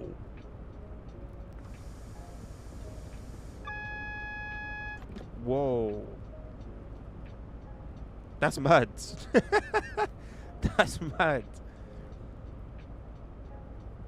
So when you say you could possibly drive them, are we saying you could be given one of those lines to drive, or one section of those lines to drive, or in any given week you could be put anywhere there? 5 Zulu 70 Mark. 5 Zulu 70 Lyra Depot to Old Oak Common. Ah, how poetic. It's coming from the Riviera line, basically. Interesting.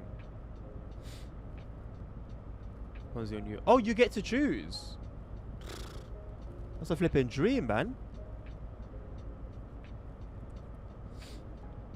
I don't think that's the case here. When you go for train operator, you don't. Number one, you don't know what line you're going for. You're just going for the train operator job. And then afterwards, they will give you a line to train on and stuff. Like, you don't choose. I guess in a way you do, because you can just decline if they say, oh, you're training for this line. But yeah.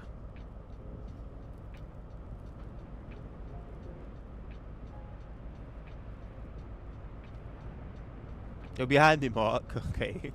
If you say that was driving too.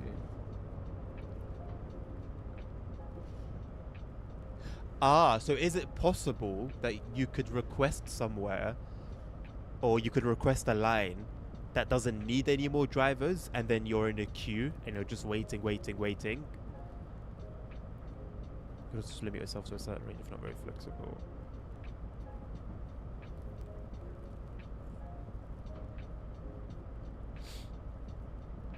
I mean, I can't tell. Let me try and see the names. I can't tell how big an area this actually is. I can imagine it being massive, but I need to see it on like a satellite map to really understand.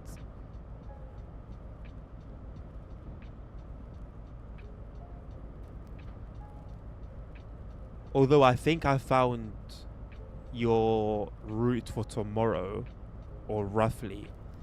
So I have an idea. This is a huge area. Wow. It's huge.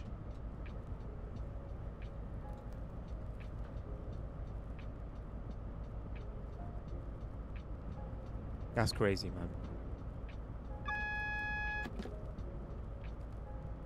What would you say to them? Would you be down to work anywhere on that line? Because like, imagine if it was the other side of like where you live, and you'd have to drive every day. I can imagine that being a bit of a pain in the backside. Number 3, Mark. I go for 3. ASR agrees. What's the news for Subway Sim 2?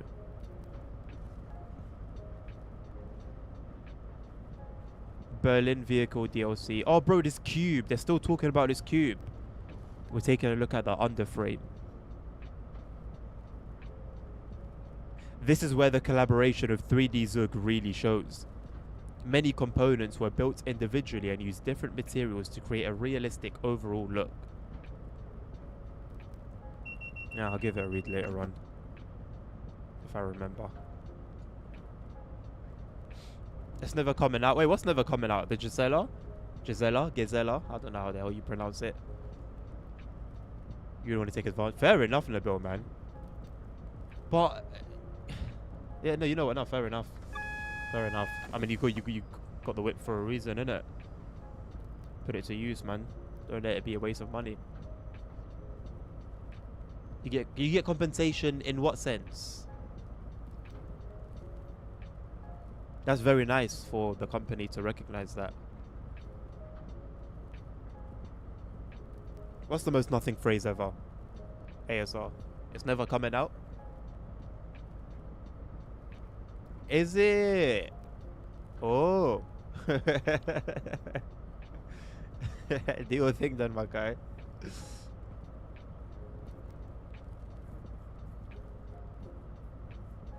Oh. I mean, to be honest, ASR, they have their weekly devlog that they need to upload, right? They'll say what they need to say just to make sure that it's something to put out there. It's like you get more pay for doing night shifts on weekends or holidays. That's really nice, man. Really nice. Okay, is this just a wait? Okay, I guess we're waiting for this train, perhaps? It would be nice to actually have a bit more information. Oh, that's it? So why make me wait? If that was it... If that was it, why would you make me wait? Just wrap it up when I stopped. To them, you are very valuable if you can literally be... Oh, yeah, yeah. If you give them flexibility, oh, bro, every company would love that. But something as important as public transport, oh, yeah. Just something 6 is really broken. Looked like my train was on fire. How did your train look like it was on fire? Oh. Huh? Why are we facing the other way now? Wait to wait. Basically. That's it. Wait to wait. Nonsense.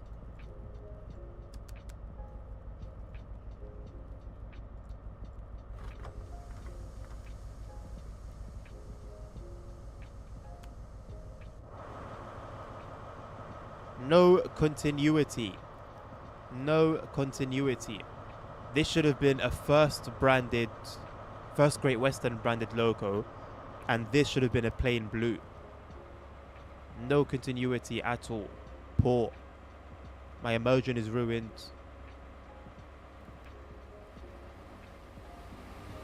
And I have nothing more to say.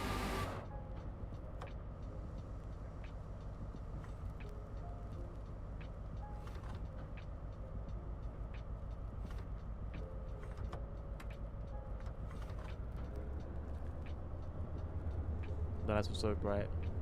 Wait till GSMR turns off again. I mean, it does so. I just don't know. I know it definitely, well, I've witnessed it many times disappearing when you go to an external camera, but it also seems to go off after a certain period of time as well, and I don't know how long that time frame is.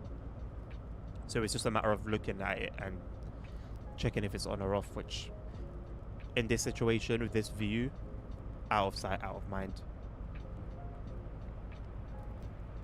It's also an advantage for you if you have a lot of trains en route. You can operate and switch companies. You can use that as expertise. Yes, true. More to put on the CV. Literally a win all around.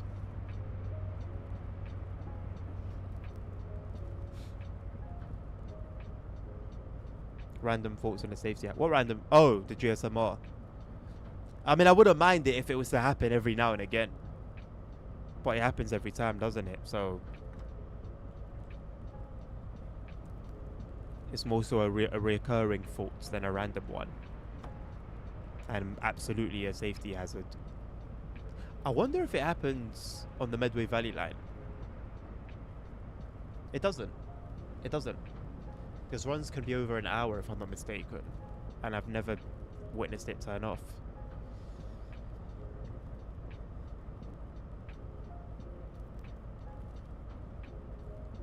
What about AWS and DSD, Mark?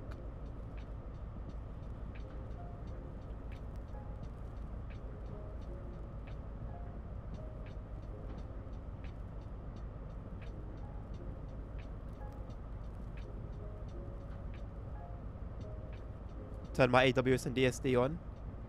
They're both on, my man. Never drive a train without the safety systems on.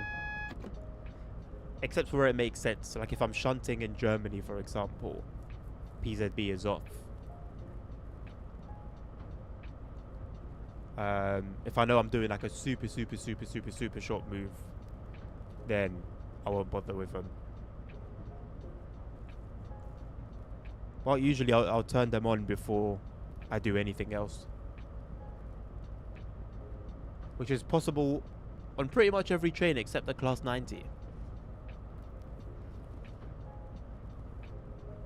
What's wrong with the Class 90 AWS? You need to have turned the reverser into one of the positions before you turn it on.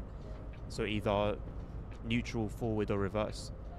Otherwise, if you turn it on before, your train won't move.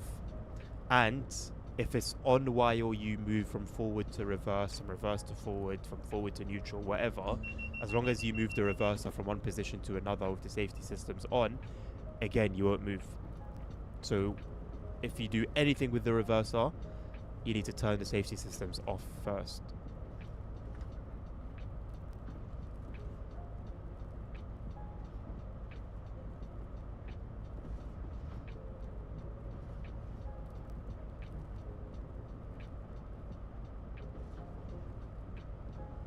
Should take advantage of that as long as you're young. You'll be living with family later on. 100%, bro. 100%. And look, it's not like you won't be able to do anything at all when you get to that stage in life, but you will definitely not have the freedom that you have today. Like sometimes I almost fantasize about the idea of having the job that I do now, but having it in my early 20s. Oh my guy, the money I would have made, the life I would have lived, you know, I'd probably be in a pretty high position as well by now. Yeah, it's mad. But it wasn't meant to be, man. It wasn't meant to be, because I've been applying for this job since my teens. So I can only say it wasn't meant to be, man.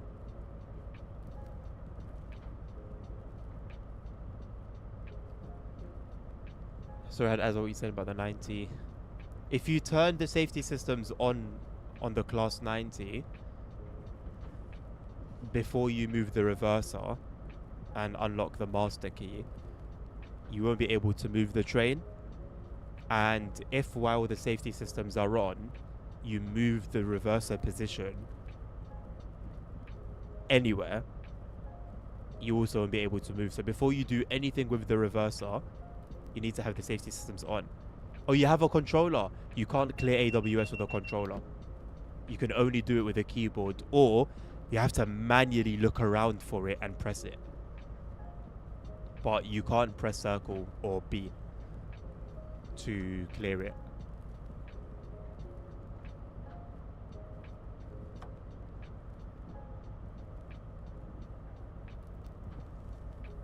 Oh yeah, you've driven them before. Wait, I didn't know you've driven a tram. I know you've done a bus before. I didn't know about the tram though.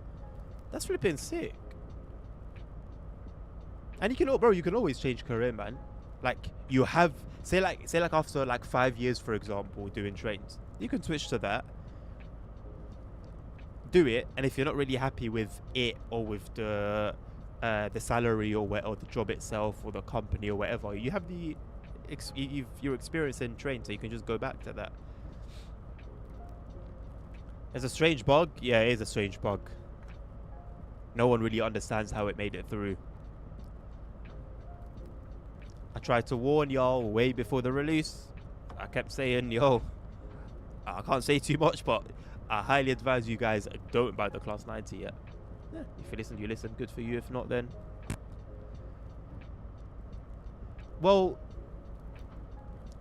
yeah, depending on where you are in life, Nabil, and how much less you get paid, it may not be a big deal. Like, for the experience, if you want to do that for a bit, like, you know, you're tired of driving trains, you want to do something different for a bit, if you can, like, live with it, and you haven't, you know, you're not living an extravagant lifestyle that requires a high salary, then why not, man?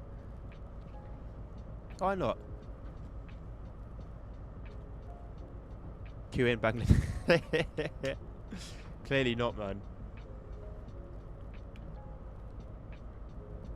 Wherever the QA headquarters are sitting.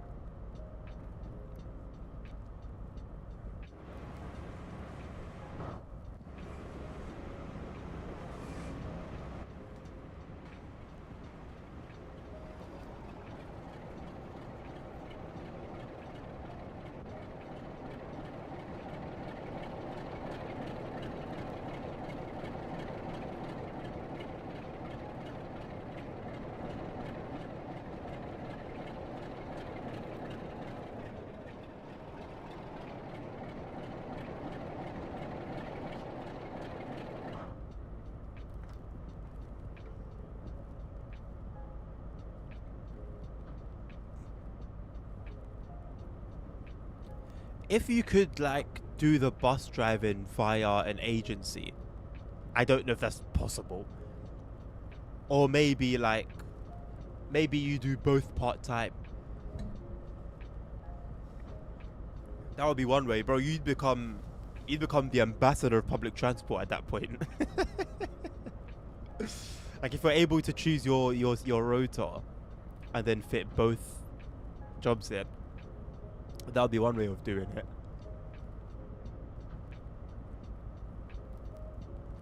It'd be a lot on your brain though. A lot of responsibility, a lot of work mentally.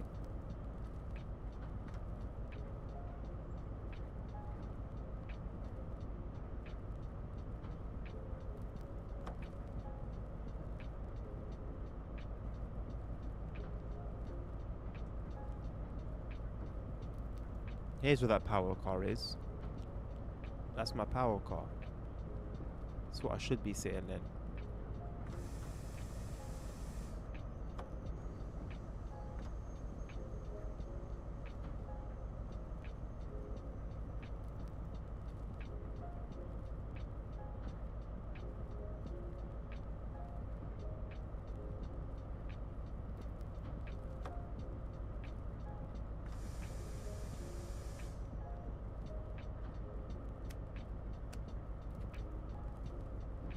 Wait a moment, you think you're gonna trick me again? I'm not gonna waste my time, boss. There we go.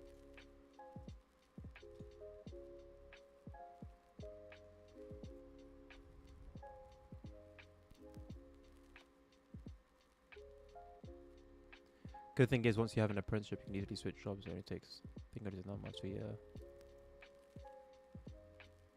Oh, nice.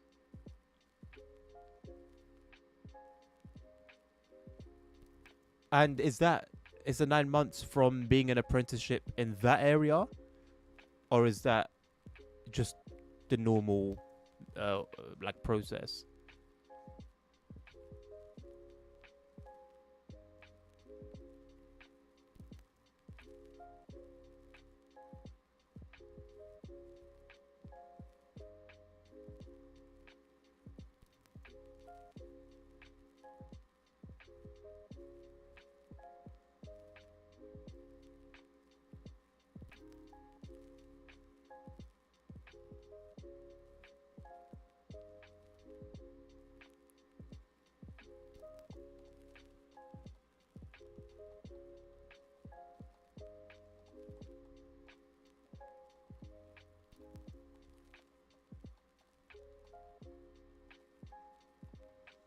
Like a reduced apprenticeship was already done in the past and be related. That's sick. That's very cool.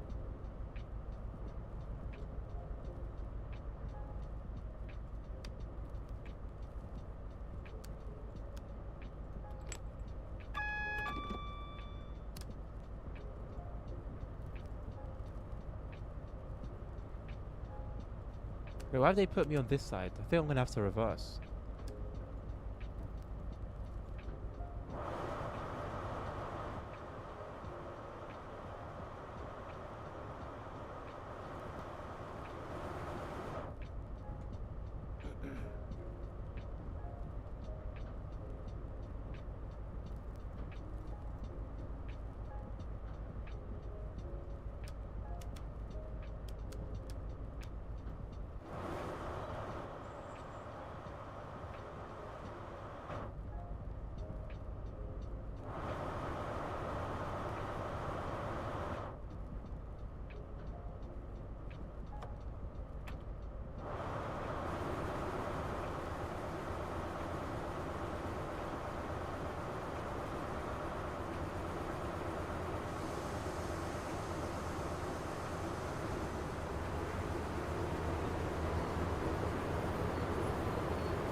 But obviously a train driver in their 50s who just change jobs, turn their life up completely. It's very cool that there's that flexibility. Very cool, very nice.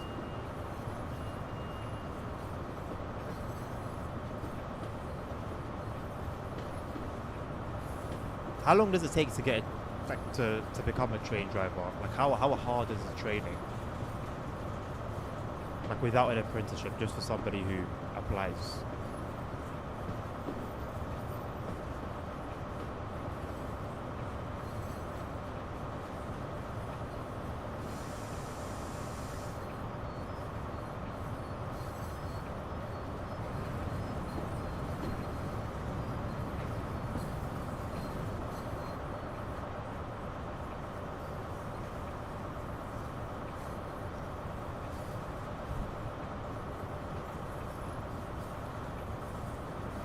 Why no comment?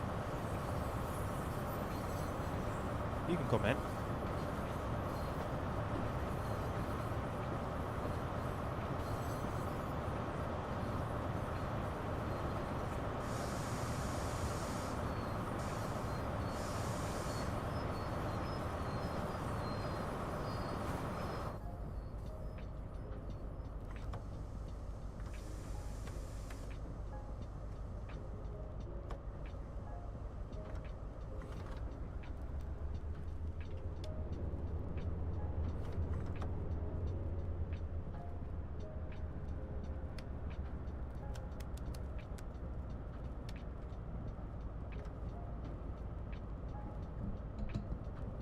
Not easy at all, goes save for training application. Okay.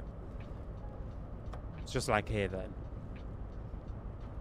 It's one of the hardest jobs in the country to get.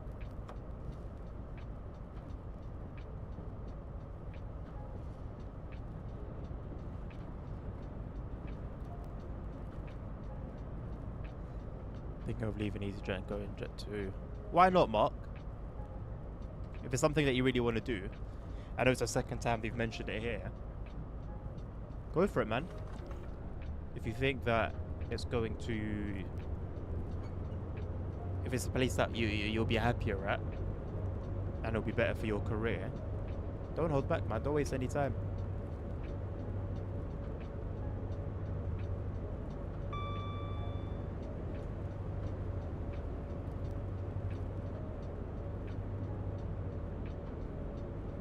Make for the better. Absolutely, bro. Absolutely, 100%. Hundreds, if not thousands, of people's lives are in your hands every day. It's not something you play with, man. Not something you take a chance on. Jet2 crew are more kind. I think you'll find both good and bad apples everywhere, Mark, in any company, mate. I guess there's a likelihood that you'll find more in a particular company than another.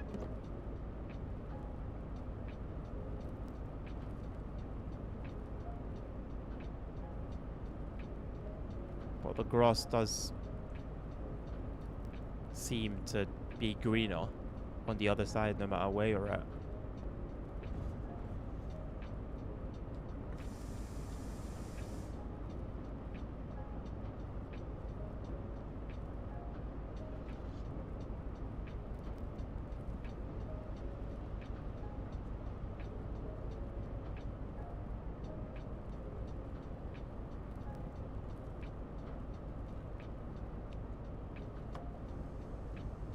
Ryanair, for example, is an interesting system behind the scenes.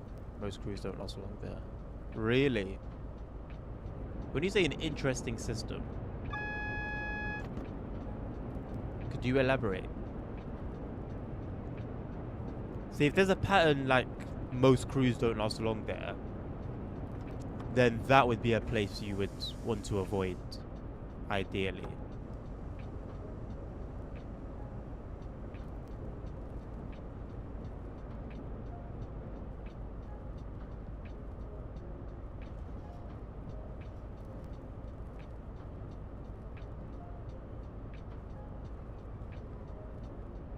You're in trouble. Double trouble. You've been messing around, Mark.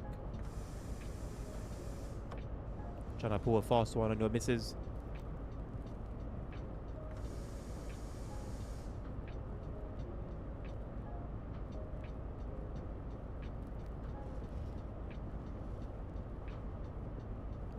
Plymouth.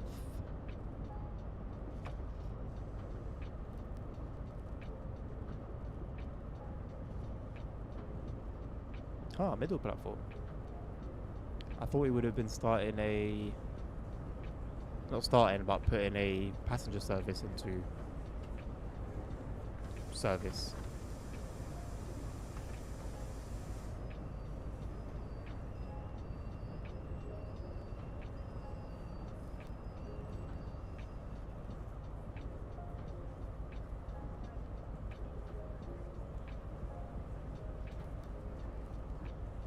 If I had experienced any of these wait for a moment instruction, I would have brought them up in my my thoughts and opinions video with some negative feedback. For example, onboard sales are supposed to be maximized as there is a kind of internal compensation system in which employees who sold the most of the flower more highly. Okay, I don't think there's necessarily anything bad about that. A lot of companies do that kind of thing, commission.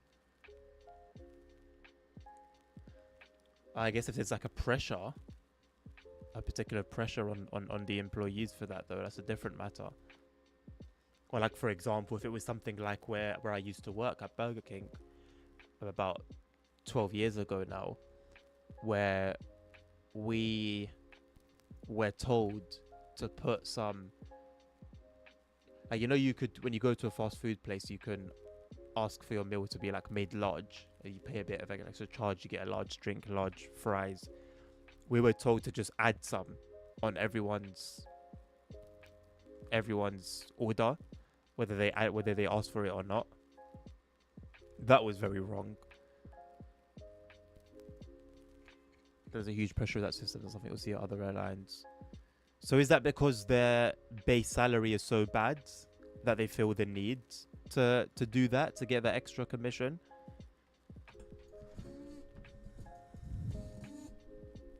Can you couple this 6 to the Buckeye coaches? I think you should be able to. Yeah, I think you should be able to, hypothetically. But I think you can. If you can't, I think the barrier coach has both. So if one doesn't work, you can try the other with the barrier coach. Yeah, I think I'm gonna leave it there. It's been great. I think we'll continue our little journey mode stuff on Monday. Although looking at my schedule for Monday, my calendar for Monday. Oh no. Ah no, that's Thursday and Friday. Okay. So for next week, Monday, Tuesday, Wednesday streams should be at the usual time of 5 p.m. BST. But Thursday and Friday are going to be earlier in the day. I can't confirm exactly. Pardon me, sorry. It's likely either 2 to 5. Either 2 to 5 or 2:30 to 5. Or 3 to 6 even. Any one of those is possible. Any one of those is possible. I will confirm on the Discord, of course, on Sunday. But till that week, till the next one, have a lovely weekend as well as a lovely rest of your evenings. As always, take care of yourselves, take care of each other, stay safe, health is wealth, and until the next one, peace out.